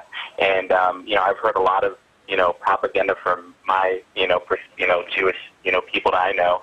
And what I've learned is that a lot of people, even on my side, are blind to really what's happening. And one thing I appreciate you about, Alex, is that the idea about the rapture. I believe that there is a rapture, but the rapture occurs when actually the Messiah, Jesus, returns again. I don't believe it's anything where we're all going to escape. Well, yeah, I mean, if you believe the Bible or the New Testament, I mean, it says clearly it's after the devil's tied up and thrown in the pit. But I just see the rapture as this giant cop-out you know, everybody stand down because Jesus is going to save us, and it's not even there in the Bible. But without getting into, you know, religion from a religious perspective, just from an anthropology perspective or a psychology perspective, when you look at it, I mean, look, everybody's just people, whether they're black, German, Jewish, you know, whatever it is. The average Jewish person thinks they're under attack. They are under attack because the globalists are funding both sides. They hear Iran saying they're going to blow them up, so they go to their government and say, okay, take my liberties to defend this. All these governments are manipulating us with the same stuff. We're all just people, and if we get past all the rhetoric and the divide and conquer, there are a bunch of criminal interests that know how to play dirty tricks to get us to give us, you know, to get us to give our power over to them. And let me get Amber's take on that. Thank you for the call. Yeah, I agree with you. I think that people are being taken advantage of, and that's another reason I came forward too, is because I grew up in the Midwest. You know, I see my family there being fed this propaganda and being taken advantage of, not only by the media but by the U.S. government and all of these corporations who are using their hard-earned money to go and fund unnecessary wars, and it's not right. And I feel like you know, people are just being taken advantage of right now, and I'm hoping that information can be power, and that can empower the people to take back this country. Let's go ahead and talk to Chris, another caller from Clearwater, Florida. Or is that the same Chris from Clearwater, Florida? That number getting a new call, another call from Clearwater. Chris, you're on the air. Alex and Amber, thank you. You are on the front lines of the info war. And I wanted to offer a solution to prevent our wealth from being robbed from behind our front lines, where the international banksters are reaching straight into our pocketbook and shipping it offshore. So I would ask you if you would please publicize or start or participate in any existing local community currencies, because they cannot be spent at big box stores. The wealth stays local, and because the elite control all the valuable resources, they can manipulate world markets except for the one asset that's universal to everyone, and that's time. Now, we have the Ithaca Hour that was established in 1991. That's the best modern example of a pioneer, but we have them springing up again all across the country, just like the last Great Depression. There were over 3,000, and here we have Clearwater Hours begun just a month and a half ago. We have 26 participating businesses, and really, we don't need to persuade a business how terrible and diabolical our rulers are, the puppets are. We don't need to attack the puppets or wait for the next election or have demonstrations. It's easier to show how we can have prosperity without having to show how to, you know, while avoiding all the divisiveness. No, I hear you. Do you have a question for our guest? Well, I would ask you if you've heard about, or if you haven't, please investigate and publicize more community usury-free local currencies. No, I hear you. Listen, we can all start bartering. That's why they're attacking lemonade stands, Amish, people selling produce. The system does not want us engaging our own little economies. Amber? Yeah, you know, on that line of kind of uniting people by their community, you're really seeing that even journalistically. You're seeing the best journalism is becoming the local journalism, because they don't have the national corporations and power grid doesn't have a stronghold on these local outlets. So you're even seeing the local news really rise up as becoming more of the heroes and truth tellers journalistically. And I find people who agree with you feel that you're more united now by your community, and communities need to start building up connections and power for the future as well. Let's move quick now with 4 more calls, and we'll let our amazing guests go. Brandon in Boston, Jim, Josh, and Ken. It's all the time we have. Brandon in Boston, you're on the air. Hey, Alex. Hey, buddy. Amber. Hi. Thank you so much for all the work you're doing, and I just want to say how refreshing it is to hear somebody with passion in their voice rather than some kind of lifeless journalist. That you're taught to be objective and everything, and that kind of just sucks the soul out of you. And well, that's code word for repeat what you're handed in the press release. Yeah. So, but exactly, you know, you're handed the press release and you're just told what to do. You have no more say than an employee does in a corporation. And I just want to thank you so much for kind of deprogramming out of that. But my question is, a couple of them is, one, have you received any support from kind of renegade journalists like Jeremy Scahill, who wrote Blackwater? I know he's out in L.A. doing great work. And I also wanted to know, like, what's your next move? I know there's a book coming out, or where can we follow you, where can we find you, and follow your stuff and add to this emerging grassroots movement? Yeah, kind of tell us, because people are interested. I mean, I'm interested, Amber. I mean, I know there's so much going on, but I mean, you got the book coming out. You're trying to organize other muckrakers. Sure, you're doing some investigations. You can't tell us about those. Don't want to give the enemy heads up, but tell us what you're doing. Well, that's what I've been doing, is trying to find an outlet for the Jeremy Scahills and the real hardcore muckrakers that you have out there, to kind of collect all of their work into one site where people can go as well to get our focus is going to be just really hardcore investigations, like the types that Jeremy Scahill do. So that's what I'm focusing on. I'm building this outlet and investigations that really have a lot to do with the U.S. People write me time and time again and say, well, I have a great news source I can go to find out what's happening in the UK, and a source that's critical of the Middle East, but there are very few that are running right now that are critical of the U.S. So that's what we're trying to create as well. And, you know, now I'm focusing also on ways to, you know, make sure I stay safe. That's been a concern. And then also working on finishing this book that really highlights protest in the U.S. and really highlights the art of protest and creating change in the history of the United States, because that was something that was just squashed by the mainstream media. And I saw that happen, you know, when Aaron Burnett went out the first day of Occupy Wall Street and just demonized the protesters. And they didn't deserve that. And, you know, and everyone deserves to have their story told, and told truthfully. And so I'm just hoping this book is my way to give back as a journalist and tell the true story of the last year of protests in the U.S. So there's a lot going on. Sure. I mean, the system wants us all just watching TV all day, never even being out riding bikes or whatever. They want us just like zombies, only getting their message, and it doesn't fit into it if people get outside the box and go out and start protesting, or go out and start a blog or an access show or a local radio show. I mean, folks, people are hungry for alternative news. And I hear so many of the other alternative news organizations and stuff, they never talk about that. It's like they've got their little thing, and they're in competition with the other journalists. And, you know, that's a big problem, too. We're not in competition, ladies and gentlemen. We're in a pitched battle against a private corporate takeover, and everything is on the table. We have got to go all in against these people, and the idea of getting citizens involved in just free speech, in just protest or journalism or whatever it is. I mean, so many times it's a child in England with the horrible school lunches they're being given who starts taking photos. Then millions see it. Then the school says you can't take photos. Then it's a bigger controversy. Then it's shut down. Or kids in San Antonio don't want to wear RFID around their necks, and the school says we're going to punish you, so that blows up. It's always little people. They tell you you're little and powerless because it's the opposite. It's so much of the real news is generated by people that aren't even trained journalists. They're just videoing what happened. Take Spain. They want to ban videotaping police. Amber, let me ask you about this. Illinois wants to give people life in prison. Remember that case for videotaping? There's no perception of privacy. You know that. I mean, that shows how scared the system is just of people putting out real reality and not their filtered infomercials for dictators.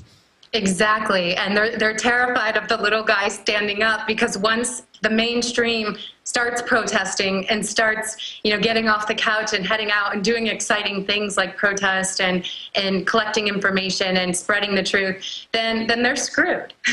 There's no way they can compete against 300 million people in the United States who say that they want change and they want their country back. And that's what I saw. That's what I saw right away. I mean, the writing's on the wall. That's why right away the mainstream media came out and crushed the protests, and crushed them strongly. And, you know... Because the mainstream media is like, we're the only ones that can speak, not you. Exactly. And thank goodness for cell phones. And now anyone can become a journalist and put a photo up or a video and get more views than CNN gets. And that is very scary to them. And that's, Alex, that's why the NDAA 2013 scares me even more, because the government has taken such a stronghold of our mainstream media that now they've lost so many viewers that they don't have the power to reach such an audience. So now instead they're going to pass this NDAA 2013 and allow them just to feed propaganda directly to the public, so they can completely bypass the mainstream media because they've already ruined that. And to me, that's just another obstacle that we're going to face as citizens and as journalists in getting the truth to the people. Wow, let's race through these final calls. He's got to go and go take photos of people fighting to stop homes from being repossessed by the banksters. Jim in Florida, Florida Keys, you're on the air. Hello, I have one question for Amber, who is a investigative reporter and history buff, might be able to answer off the top of her head. What I'd like to know is, prior to the creation of the TSA Nazi force, how many men, women, or children, American citizens, have blown themselves, the plane, train, or bus that they were riding in up? I don't know. I'm not. Zero. Yeah, I mean, I don't know an exact figure, but I can't remember any story in history where they have been, or we've had. Well, no, they're making us the suspects. It's bureaucrats saying we're going to put our hands on you. It's the ultimate act of domination. And even when reporters try to out the TSA, we had a reporter at CNN, Drew Griffin, who did a story against them, and they put him on a no-fly list. Yeah. I mean, they're trying to censor the story as well. So that. So that is incredible despotism. That's total. That's their pleading guilty to tyranny. I remember I covered that report. I think we had him on, where they put him on a list because he did the report. Yeah, I know. And for anyone that thinks we have a sound government and law enforcement here, well, look at that. They tried to crush dissent. And that's, as a journalist, that's rough when you get put on that list, because you rely on your ability to travel to do your job. So it really set him behind on other investigations that he had to do because he couldn't travel. Or could you imagine if a family member had died and he needed to rush home to get to their funeral and wasn't able to do so because he was put on that list? They're directly trying to intimidate and silence the public and journalists and politicians as well. Let's, anything else, Jim? Well, the only thing I'd like to say is that I'd sure like to see that fact published more often.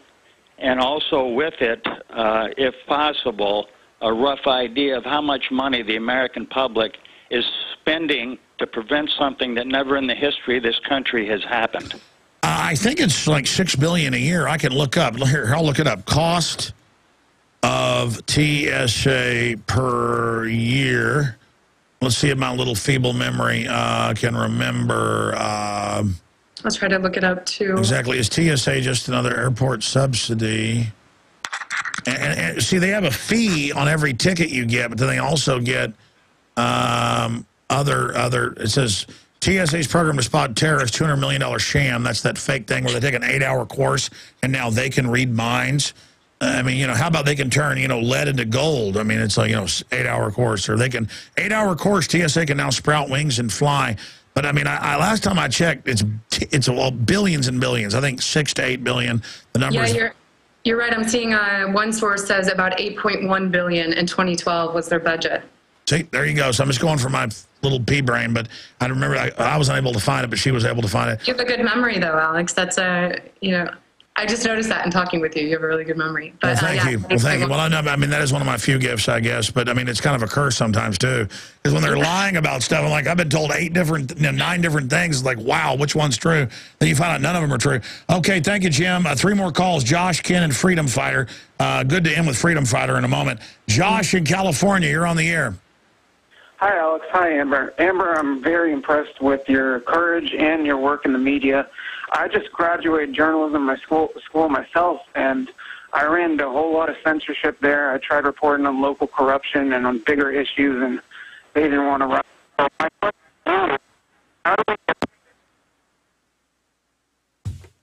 Caller, I missed part of that end part. What'd you say? We lost him. Did you catch any of that, Amber? I think he was about to tell us that his journalism school was censoring him, or maybe the local paper, but I didn't hear the rest of it. Yeah, so. we didn't censor him, but here's an example. I've been invited to speak at University of Texas, St. Edwards, and others, and I would foolishly before go, and they'd have cops waiting when I got there and say, we're not sure if you can speak. The journalism department head wants to speak to you, and there'd be some man or woman freaking out, and they'd sit in the front row, and then they'd have, I mean, it was like, wow, in the journalism department now it's dangerous to have me come speak.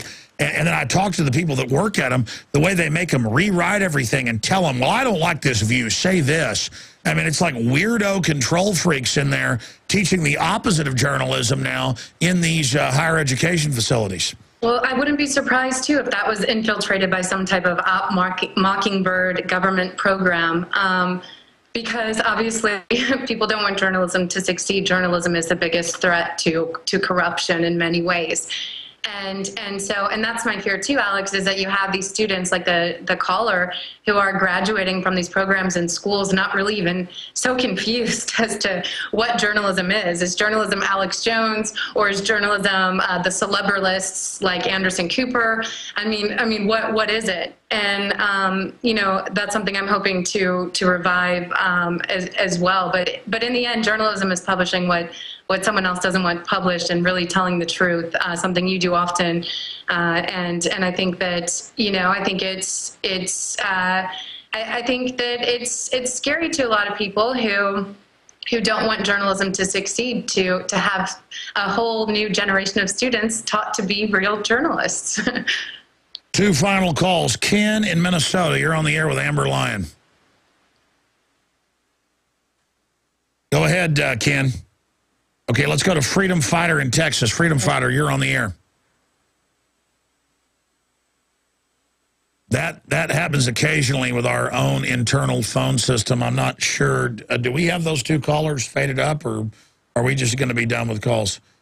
Ken or Freedom Fighter, are you there? Okay. That's been happening more and more with that system. Sorry, callers. We're just trying to reboot the phone system here. You know, Amber, in closing, look, I mean, this is the great human challenge, what we're facing right now. This is the great quest here. And so, yeah, good people do nothing, bad people take over. In closing, do you have faith for the future of journalism, the press in this country? Because we see mainstream media losing audiences because people don't trust them, and they just can't stop. In fact, they get more sold out to foreign and corporate interest because now it's just about money. But will the money keep chasing fewer and fewer viewers?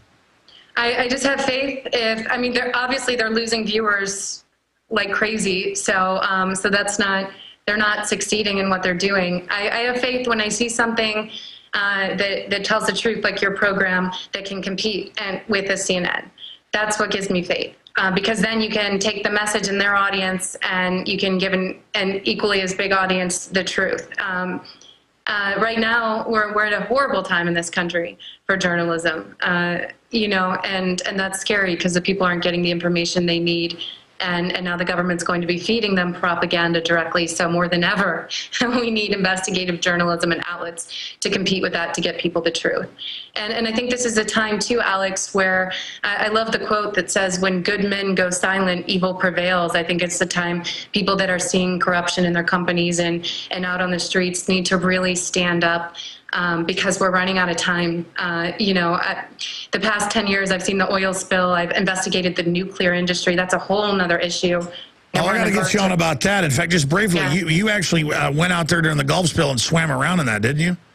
Yeah, the water was the first time in my life as an avid scuba diver where the water actually became my enemy. And it was horrific to be surrounded and just piles of oil, and then at the same time see BP dumping dispersants on the oil to just float it 10 feet into the water column and act like it didn't exist. At one point I took a white towel in water that looked clear, dipped it in, and the towel came out brown. You know, so I saw them bury that story. I saw the U.S. nuclear industry bury the story of all these dilapidated plants that they're still running around the U.S. I mean, it is such that's the thing. I mean, they're over 30 to 40 years old. They're rotting with the radiation. And then the EPA came out and just said, we'll raise the level of radiation and say it's safe. Yeah, and you have these GE Mark I design plants, the same design as Fukushima that they knew back in 1970 were deficient, but decided not to rebuild. And now they've just been renewed for 20 more years in the U.S. We have 22 of them functioning in the U.S. And a lot of them are run by corporations that boldly have outright lied to the Nuclear Regulatory Commission. Amber, we love having you on in the next few weeks or months, whenever you're ready. I'd love to have you on and like send us those exhibits and have you on to show these documents, because I'm aware of some of them. The phone system did, it'd be awesome. The phone system did crash and die. That's why we lost all those callers. Let's end with one caller or two callers. We have two women now. Jane in New Jersey, then Heather, and then that's it. Jane in New Jersey, you're on the air with a real journalist, Amber Lyon. Go ahead. Hi, Alex. Hi, Amber. I just want to say that I think you're such a hero, Amber, for what you've done, and I'm just so proud of you. I sent an email over to CNN after I heard your story, and I got it back, but in the spam, they didn't answer me. And I thought it was kind of ironic because they had this big, long spiel in the email and the spam about voting for the hero of the year. And I want to vote for you. Because you should be winning that CNN Hero of the Year award. But, that's a great story. Do you have a quick question? No, I just wanted to say thank you for you, Alex. I listen to you every day. I've been unemployed 9 months, so right now I can't give to you, but I will. Oh, please don't. Please do not. As soon as I get back to work. And I just want to say thank you, Amber. You have a lot of courage, and you have something that they don't have, and that's called integrity. That's right, and that's all we've got is our integrity. Wow. It's got to feel good to get calls like that. Thank you so much, ma'am. One final caller. Now they've loaded like 20 on there. We got to go in like 2 minutes. That was Jane in New Jersey. Heather in Virginia, you're on the air. Yes, sir. Thank you for taking my call. I was in the military, and I just have a quick question for both of y'all. Since I'm a veteran, should I be worried about my safety concerning, what could happen in the future? Well, they do demonize the veterans, but, I mean, this tyranny couldn't even take over New Orleans or conquer Baghdad, so a lot of it is just bluster and getting us to get in line. Amber? Yeah, do you fear that, who are you scared of, safety-wise?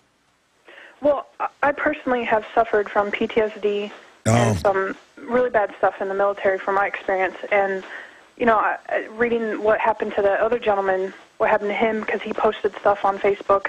I don't even post anything political on Facebook. So I'm just worried.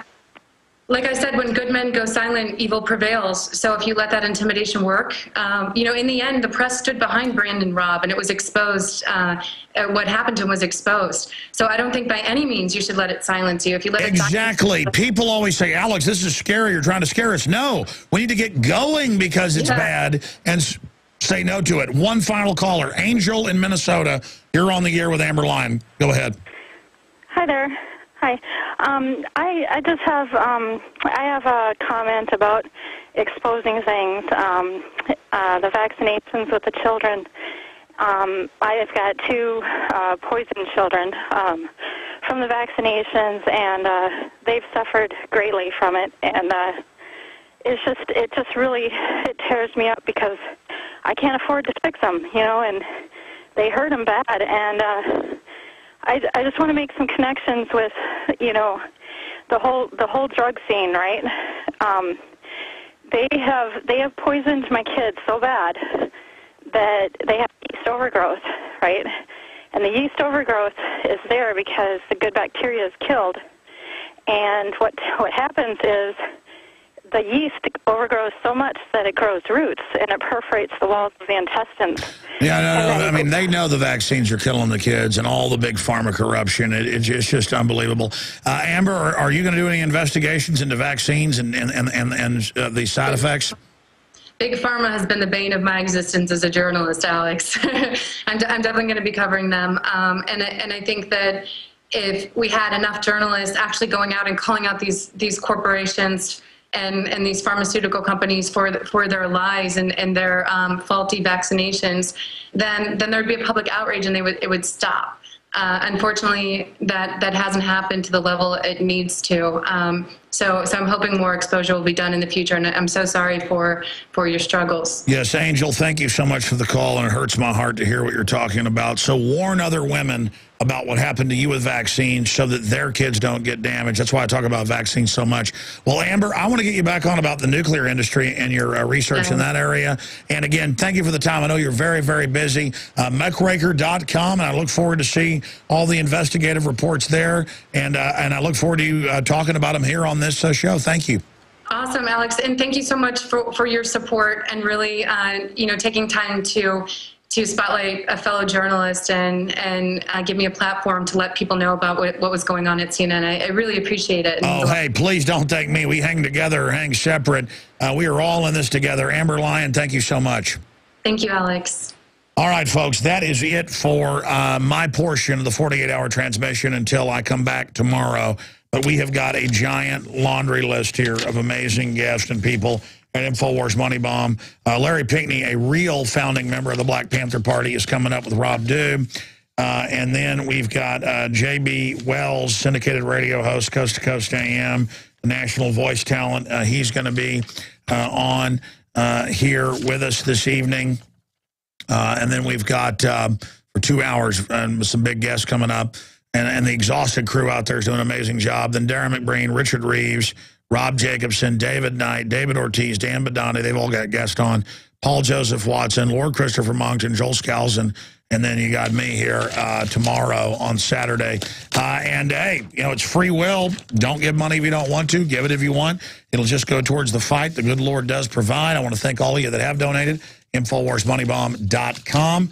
And, again, I want to thank the crew that puts up with me. I'm pretty nice overall, but also wild caveman, so they put up with a lot around here, and that's basically it. But I got a great job. I get to talk to heroes like Amber Lyon, and you, the listeners, are just amazing, and I love you. I mean, it's really that simple. All right, I got about 3 hours sleep last night, so I'm going to go to the Hacienda and see my children, and then get up early in the morning and come back in here to the studio. One big thing you can do, even if you can't donate, like that poor lady calling in, I don't want people that don't have money donating. It's all these people that do have money to donate or we're going to lose everything. But even if you are out of work for 9 months or whatever, hey, spread the word about the free video link at InfoWarsMoneyBomb.com and Infowars.com. Send it out to your Twitter, your Facebook. Go tell people about it, because this is a special 48-hour broadcast that ends. How many hours from 5:26 Central to 11 a.m. Central? How many hours we got left? Like 5 hours, 6, 7, and 17 hours left.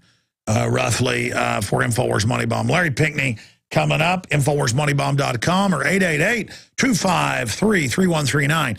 Even if you just pick the phone up and call and say hi to our crew, it's the action. It's getting off the bench. It's getting out of the trance. It's taking action. I know we're in a depression. They want to make us poor so we can't vote with our dollars.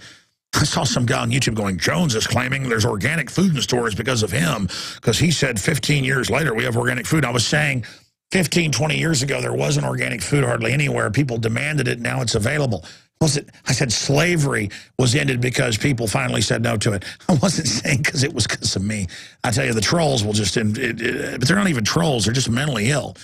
I mean, you got people one step up above from, the Miss Teen USA going, such as South Africa helping, such as.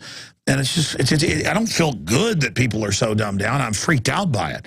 Okay, InfoWarsMoneyBomb.com or link through at Infowars.com or 888-253-3139. People are going to be here straight through. And don't worry, I'm not going to bed. I think I'll Skype in tonight, do some YouTubes, and I'll also be calling into the show.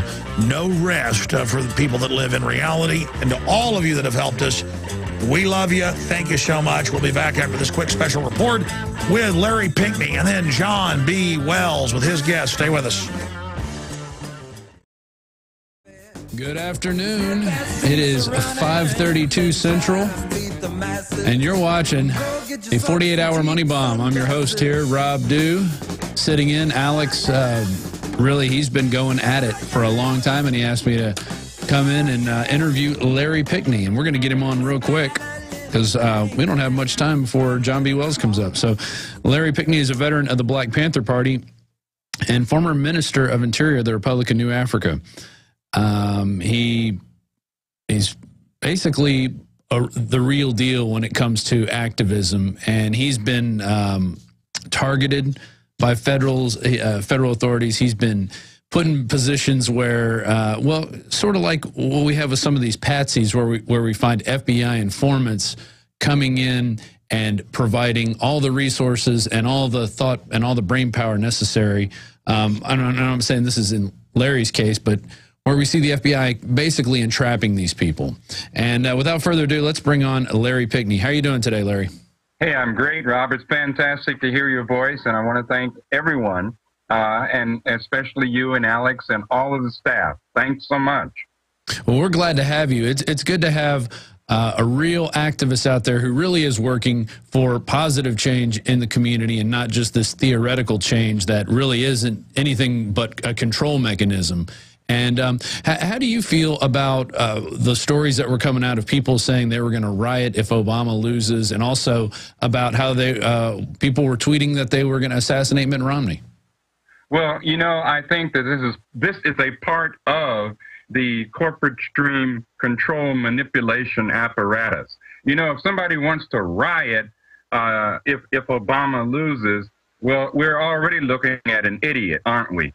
And when it comes to all of these kinds of stories, I think that that's a wider part of provocateurs. And when I say provocateurs, I'm talking now on a corporate government level. Get people riled, excited in a negative fashion, get people in fear, keep people in fear of each other. You know, I have heard, in fact, a relative of mine said that to me, Larry, did you hear that so-and-so, that, you know, black people might riot or so-and-so might riot? Well, you don't want to riot. Let's be blunt. We've got an economic situation that is absolutely outrageous. We have a situation where we have a Predator drone missile president who has his own personal kill list. We have a president who has declared war on the people of this nation and of the entire world. And, you know, we have, talking about riot, let's riot with our minds. Forget all that nonsense about rioting. Half of them, I wonder if they can even spell the word riot. And I don't care what the color is, black, white, brown, red, or yellow. You know, we're all in this struggle together, or we should be. So, exactly. Let's go after the true enemy and not this fake enemy where it's trying to pit the people of America against each other, because that's all it's trying to do. That's what this type of talk does. All it does is ferment this thing. And I just want to bring this up. You were talking about a drone president. Pakistan Interior Minister, 80% killed by drones are innocents. Only 2% are militant leaders. So they're just going around just shooting people and blowing them up with these drones. It's indiscriminate and it's disgusting. And it's in our name. It's in our name. Right. It's murder. Let's be blunt. Barack Obama is a war criminal. That's what he is, folks. Let's wake up, smell the roses. Obama is a war criminal, and he's declared war, as I said, not only on the people in Pakistan or Afghanistan or Yemen. The list is almost endless. North Africa and Libya, East Africa and Somalia. These people being killed overwhelmingly have nothing whatsoever to do with the so-called war on terrorism. The war on terrorism is a war on the American people and on everyday people by none other than our corporate-controlled Democrat and Republican government. That's what this is about. And we need to wake up and get real. Put that color nonsense aside. Yes, there's racism. So what else is new? We have to deal with this struggle collectively. We must deal with it collectively. Sorry, I went on a rant there. No, that's quite all right. I appreciate your rants. I remember the first time you came on, we had you cranked up in the other room as we were getting ready for the nightly news, because you are a breath of fresh air. You got passion, you've got intensity, and you really know where the power structure is. And you get a lot of people out there that want to just yell and scream, but they're not even sure who they're yelling and screaming at. And, I mean, it's just, you understand how it is. I want to quickly give out the, because we are doing our 48-hour money bomb. You can go to InfoWarsMoneyBomb.com or call in by phone, 888-253-3139. That's 888-253-3139. And, Larry, let me ask you this. When did you first become aware of InfoWars.com and the Alex Jones radio show? You know what? I had heard of the show, I would say only about, maybe 2.5 years ago. And then I believe about a little over a year ago, someone told me, you know what, you need to tune in. You need to listen to this. You need to watch this. So I'd say a little over 2 years ago. Right. And so do you agree that basically InfoWars is the tip of the spear in this fight against basically the Republicans and the Democrats, that corporate control structure that sits on top, and then above that it's these, these vulture bankers? Absolutely. I mean, I don't know who else out there is as big as this organization, and who can bring the fight to them, and who can get issues out there better than we can at this point. Well, the fact of the matter is that InfoWars needs to be supported, all right? I'm just going to be blunt about it, because it is very, very rare. In fact, I frankly don't know of any other major entity such as InfoWars that is really putting itself on the line to get the truth out there. When I say the truth, I mean the information to the people, so that people really, really have it. So, yes, and let me also say this. Let me be clear about this. You all didn't ask me to say this, but I'm going to say it. Support InfoWars. Support it, because by supporting InfoWars, this organization, what you're doing is you're supporting the dissemination of critical thinking, information. And I love the term InfoWars, because sisters and brothers and sisters, that's what it's all about, InfoWars. That's right, and there is no race when we all come together. It's all for one and one for all. We have to stand together. We have to realize that it's our brothers and sisters that are going out there and being put into tent cities because of this economic implosion that has been designed. It is the offshoring. It's the giving. When they say free trade agreements, what that is a code word to send all the factories offshore to China and then ship the goods back in. So you don't have manufacturing jobs. You don't have those jobs that people who didn't have a college education, or even those who had college education, could go out and get a decent paying job that provided for a family. We just don't have that anymore. It is just going to the tubes. Really, it's literally heading to China. I drew a little picture here. We are actually 1/4 of the way to our goal at this point, 225,000, and we want to get to 1 million, and we really do need the money to make that next jump. And it basically is like a hyperspace jump that we go to when we get this MoneyBomb money, and it lets us take it to the next level. So we're 1/4 away. We're 17 hours left. This is the time now where if you can't give any money, then send the link to all your friends. Send the link to all the people on your email list. Send it to the Facebooks, the MySpaces. Get the word out and get people, hey, contribute $20. We get 100,000 people contributing $20. We're there. That's it. And we can do this. We can reach this goal. We can show the trolls and the haters out there that people do care about information. People care about getting it out there in the face of what we're facing, which is, total tyranny if we don't win. That's right. That's right. And the fact of the matter is, I was listening to the news earlier, just before I came on. And I was listening to someone talking about General Electric, okay, GE, which of course is one of Obama's biggest supporters, along with Lockheed, et cetera, et cetera. Anyway, I want to point out, for example, to the listening audience, and I would urge them to support InfoWars, all right? But I want to point out, for example, give an example of what you just said, Rob.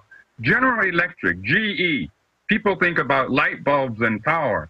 Well, what we ought to be thinking about are weapons, because GE makes timers for bombs, for missiles. It does a great deal of work on nuclear submarines. When I say work, I mean they make money, folks. We're talking millions and ultimately trillions of dollars. No bid contracts. That's right. That's right. So also understand, when it comes to the media, that's why I said I love that name, InfoWars, because that's what it's about. We must free our minds. And this is precisely the opposite of what the corporate Democrat and Republican police state structure wants us to do. They don't want us to free our minds. They want just the opposite. General Electric, folks, did you know that GE owns 49% of NBC? How's that for democracy? How are you going to get news from NBC or any of those other corporate stream media outlets, including, by the way, PBS and MSNBC, all right, how are you going to get real news, honest news, when these entities are in fact controlled by these blood-sucking, avaricious corporations? Please. That's right, and they've taken a long time to build this grid. It didn't spring up overnight. It really has been a long-term job for them to create this pyramid of evil that we're facing. I mean, we really are facing up against, you know, not a ton of people, but people with a lot of money, people with control of a lot of money. And they are doing it with pressure from above and pressure from below. I have a story here. Welfare spending jumps 32% in Obama's presidency. These are people that aren't being empowered. They are being dependents. They're becoming dependents of the state, and they are going to follow the state, and they're going to get those messages that are, hey, do you want this? Do you still need this, right? Then vote for Obama and vote for, or even voting for Romney. It's going to be the same thing. You got to, what you got to do, I think, is not vote or vote third party so we can get some real debates in here coming up. You know, we get that 5% for the Libertarian Party, and they get some money, and it kind of levels the playing field. But we definitely don't have two parties. This total farce that we have, this two-party system. I mean, these guys, they both want war. They both want to spend our money. And they both want to control what we do, and they just keep ratcheting it up slowly and surely. Larry, what's going on in your world now? What are the biggest issues that you're dealing with? Well, the biggest issues, I think, at the moment that I'm dealing with is trying to get people to understand basically what we're talking about. And what I'm referring to is that the system is controlled, that it's rigged. I'm trying to get people in my articles that I write for blackcommentator.com and intrepidreport.com to understand that it's rigged, folks. It's rigged. We might even consider, for that matter, boycotting this fake election. You know, it's nothing more than a C-election anyway. You know, what are we really voting for? The right to have the Electoral College make our votes null and void? Is that what we're voting for? Are we writing? I mean, let's really fundamentally, let's be radical. And when I say radical, all I mean is root, R-O-O-T. Go to the root of it, okay? Let's be radical, critical thinkers about this. And, Rob, that's what I'm trying to do. I'm trying to urge people, even though I know it enrages the powers that be, so be it, to critically think. I'm trying to get people of all colors, black, white, brown, red, and yellow people, to understand that we are all being pimped, used, had, bamboozled, as Brother Malcolm X used to say. We're being bamboozled, whether it's Barack Obama, Mitt Romney, Democrat, Republican. It's time for the people, everyday people, to take this system. So as always, Rob, I'm pushing, I'm writing, I'm doing what organizing I can to get people to think and then to act accordingly. We've got to do this. There's so much at stake. There's also so much at stake right now. Support InfoWars. Support InfoWars. Support the ability of an entity such as this, an organization such as this, to keep getting this information out. That is absolutely critical. I totally agree. We were just throwing up a couple of your articles from blackcommentator.com and intrepidreport.com. I mean, and you're basically saying what you just said there is what you're writing about. That we have to all come together, and what we're seeing is not real. It is totally this fake manufactured. I mean, they had an agreement before they went into the second debate of, we couldn't bring up follow-up questions. Nobody's going to go off script, or, here's your talking points. I mean, it's ridiculous. And then people still made a big deal out about it, and it doesn't mean anything. It's totally, and this next one, I think there's one Monday night. It's going to be fake too.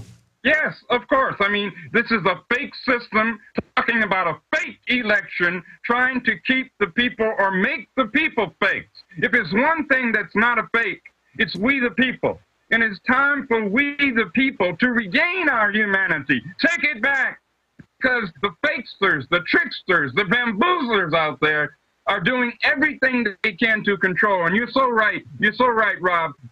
People talk about debate. What debate? How can they call it a debate between the Democrats and the Republicans. That's like somebody sitting on the telephone talking to themselves. There wasn't a debate. It was an absolute farce. That was a play. Somebody wrote the script already. I mean, the script was already done. You know? Absolutely. And I got a degree in theater, and I know exactly how you put a play on. And, you know, you have different actors, and you have surprises, and you have different things you do to suspend people's disbelief, to make them think it is real. It's real. And it's not real. These are two actors, and they're not even very good. It's sad. It's sad that this is the best that we're putting up here, is a so-called best, and this is what we get. Larry, are you interested in taking some phone calls? Sure. If that can in any way be helpful, I'd love to. All right, let's load up the phones. You can call us now at 877-789-ALEX. That's 877-789-ALEX. And Larry, do you go out and appear anywhere in public? Or do you have any events coming up? Well, not as of yet. I have the last event that I spoke at in public, the last major event, was at the University, or Syracuse University College of Law. And I was speaking about basically some of the same things we're talking about today. But my upcoming events, I will certainly make sure people know about them through Intrepid Report and Black Commentator. Well, when you go to these, like say when you went to Syracuse, were there a lot of people interested in what you had to say? Did you have a big crowd, or are these students already been brainwashed? I mean, what is your opinion? I like your being blunt. That's great. The fact of the matter is a large percentage of them were already brainwashed. But the beauty of that particular situation was that there were a number of community people there who didn't even attend Syracuse University, in addition to the law students, etc. So it was fantastic. It was a great opportunity to really put it on the law students. Say, look, you know, are you for real? Are you shucking or jiving? Do you mean what you say? And by the way, who are you working for? What is your objective? Is it to work for some big corporate firm and make tons of money at the expense of the poor folk, everyday folk of all colors? I was able to do that. And it was great in that sense, because community people, poor folk, were there. And they were extremely supportive. So the message is getting out there. Well, that's good. People who aren't under the influence of the magic mainstream media pixie dust are awake, and it's mainly common sense. I mean, a lot of these people know what's going on, and it's just a matter of they just need to know that other people are out there. I mean, I remember when I first discovered Alex Jones, I didn't know there was other people who really thought like I did. You know, I'd talked to some professors when I was getting out of college. You know, I'd read the book None Dare Call It Conspiracy, and also one by Ralph Nader called Who Runs Congress. Those two books really woke me up onto, like, one on an international level and one on a national level on just how the system is being scammed. And I talked to some professors, and they're like, well, you know, sometimes you got to go along to get along. And, you know, it's just don't speak out. Just go along to get along, and you'll do fine in this world. You're a smart guy. You just settle down, you know, because I was getting fired up about this stuff, and I was wanting to put on productions, and I was you know, really pissing off the older professors, because I wanted to do my own thing. I wanted to put on stuff, and I wanted to make people think. And one thing when you're talking about these law students, which really I like to see now, is this jury nullification. I think that's something where we can really make some changes, is getting well-informed juries, because they just had a case up in New Hampshire where there was a 55-year-old guy growing marijuana in his backyard for his own personal use, and the jury said, you know what, we're not going to put this guy in jail. We're not going to ruin his life and his children's life, because he's not hurting anybody. He's doing it for himself. He's not selling it, and we're not going to throw the book at him. And they just let him off, just like that.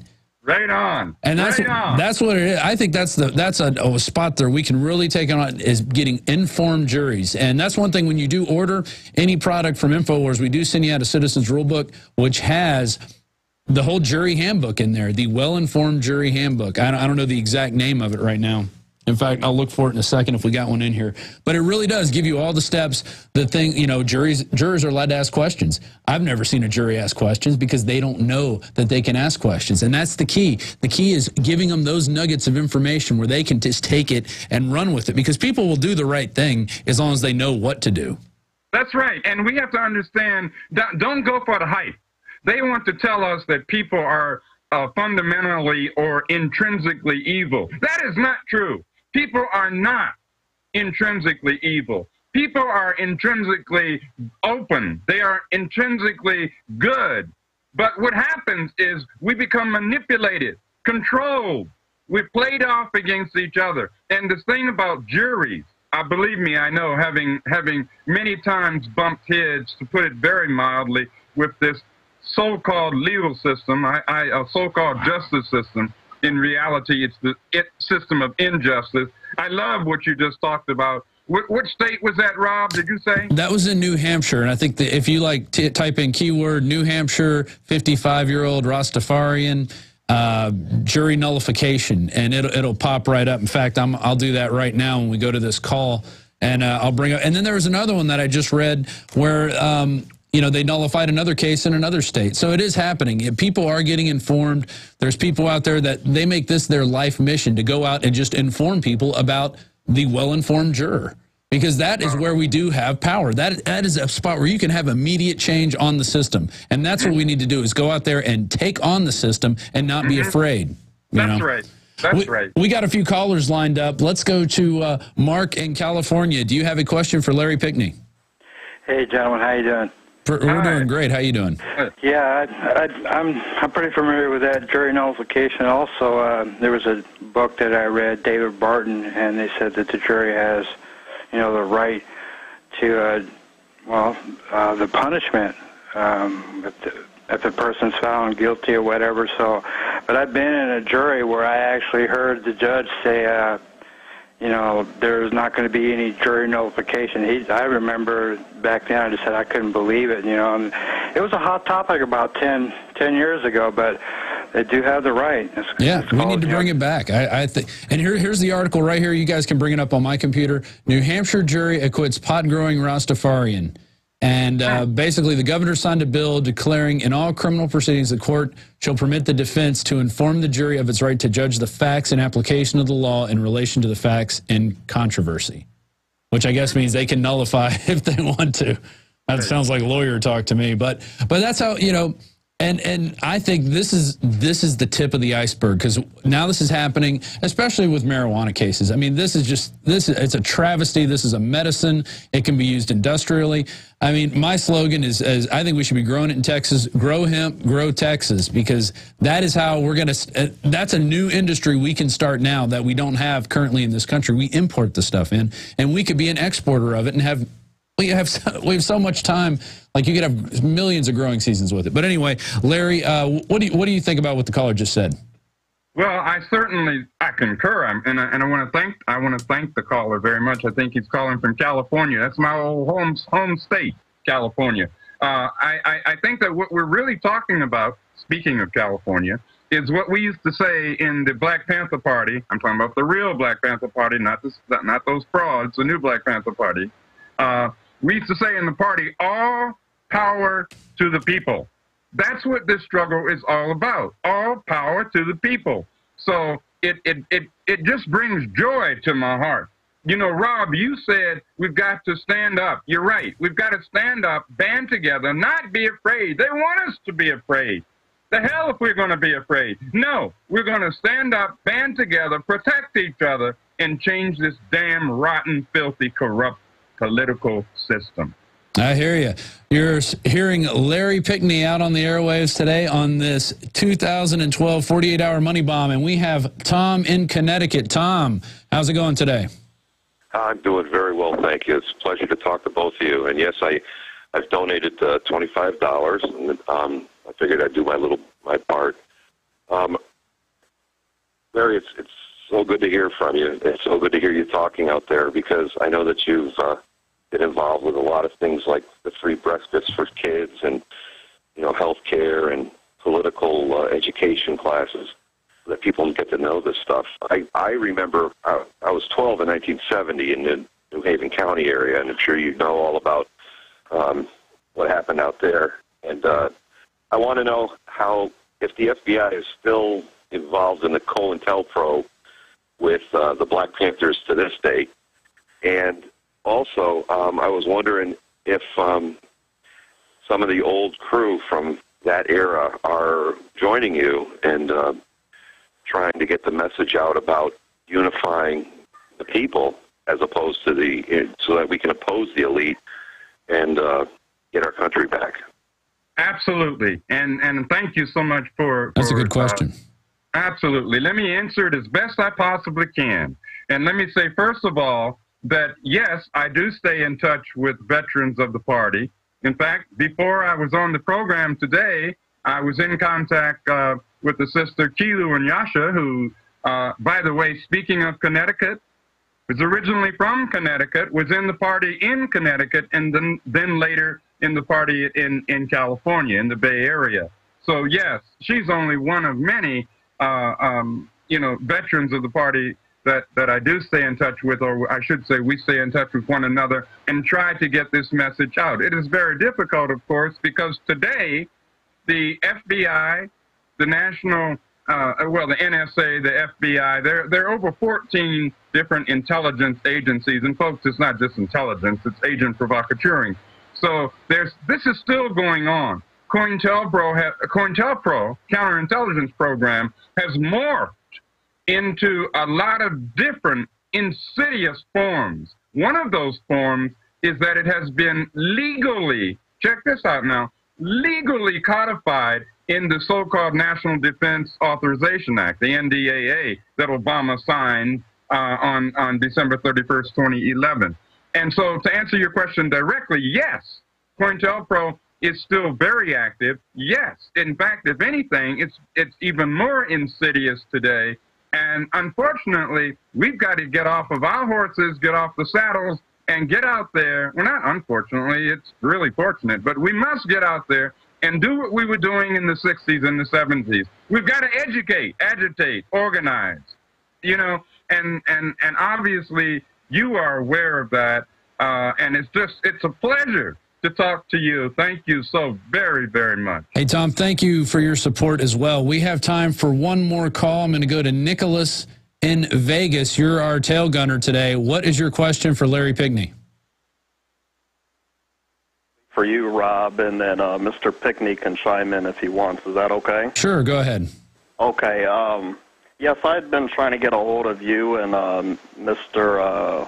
One of your new hosts on the show about getting Sophia Stewart, the mother of the Matrix and Terminator, on the show. And I was curious, what's the best way to do that? Because I've sent you guys some press releases in the past.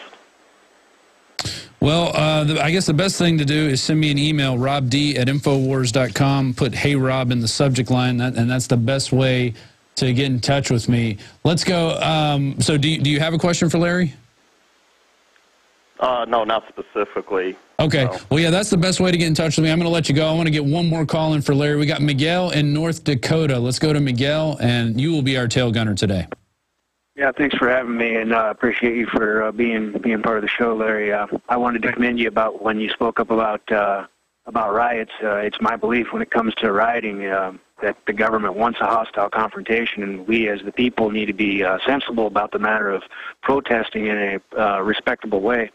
I was wondering, as far as, when it comes to Occupy movement and whatnot, what's a more sensible way that we can be, I guess the word is to have more camaraderie and to speak up in a sensible way about this? That's a good question. I think that, and thank you. And you're in North Dakota? Yeah, but I'm from Vallejo, California, but I'm actually working up here right now. Oh, my God, Vallejo. I know Vallejo very, very, very well. Anyway, yes, I think that it's very important for us, and this may sound simple, but it's very difficult for many people. First, we have to be honest with each other. All this PC nonsense where we can't say this and can't say that, we got to cut that out. Be honest with each other.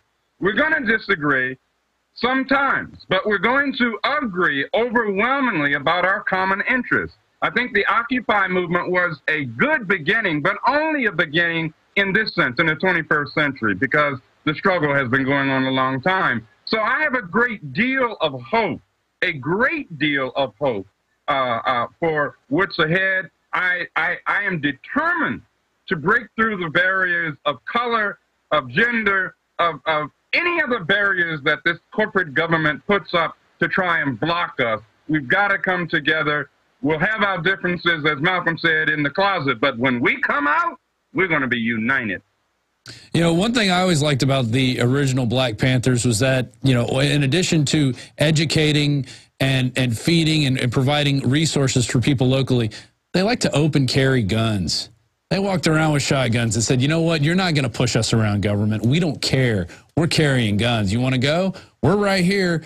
We're not backing down, but we're not going to strike first. We're just going to hold our guns. How do you feel about gun ownership, Larry? Look, defense. I think, don't we have a constitution? Well, yeah. I have to really wonder about that after what Obama has done, and these Republican cohorts of his. But constitutionally, it's all right. And as far as going back, as far as the days of the original Black Panther Party, the party was originally called the Black Panther Party for self-defense. All right. And I also want to emphasize to everyone that we work with all people, black, white, brown, red, and yellow people, all people of all colors, which is also one of the reasons that the government was extremely upset at us and determined to destroy us, and one of the reasons I was so viciously attacked. Wow. And you know, we're out of time today, Larry, but I want to get you on maybe next week or the week after on the nightly news, and we could talk about how you were demonized and how basically the government came in and totally destroyed the Black Panther Party, and now they've given this rebirth to this new Black Panther Party, which isn't really for the people. It's for these little special interests that kind of run behind the scenes and say this, say this. You know, these little control freak people. But we appreciate you coming on today for the Money Bomb, and we will talk to you soon. I'll get in touch with you right after this. I'll send you an email, and we'll get you scheduled on the nightly news, because I like your spirit, man. I'd like to get more of that out there to the people. Thank you, and stay strong. All right, well, I'll do that. We're going to go to a quick break, and we're going to be back with John B. Wells. I want to read this quick email. We were going to have we were trying to get Russell Means on during the 24-hour or 48-hour marathon. So I'm going to read this real quick. He sent us, or his wife sent us this email in return. Hello, my relatives. I know you are concerned about my health, and I want to thank you for your strong prayers and for all the ceremonies taking place on my behalf. On August 20th, 2012, I learned I have new cancer spots. I'm in Scottsdale, Arizona, where I have fantastic medical teams utilizing both alternative and Western applications. We are working toward a solid program that will enable me to come home to my ranch on the Pine Ridge Sioux Indian Reservation within the next few weeks. I'm sorry I'm not available for comments, as I need all of my energy to fight for my life once again. I love you and look forward to regaining my life. May the great mystery continue to guide and protect the paths of you and your loved ones. Russell Means. And in honor of that, and that he can't be here today, I do want to play a little excerpt from an interview that Aaron Dykes and I actually went to the Pine Ridge Indian Reservation and had pretty much an all-day affair with Russell Means. He was very hospitable, him and his wife and the rest of his family there. And so send your prayers to Russell Means, because he needs it. He needs to get back out there. He is a true voice in the wilderness trying to warn people, and he's been doing it for years, and he's been, you know, being an activist for years. So with that, we're going to go to break, and we'll be back with John B. Wells. It's the 48-hour Money Bomb, InfoWarsMoneyBomb.com. I'm Rob Dew.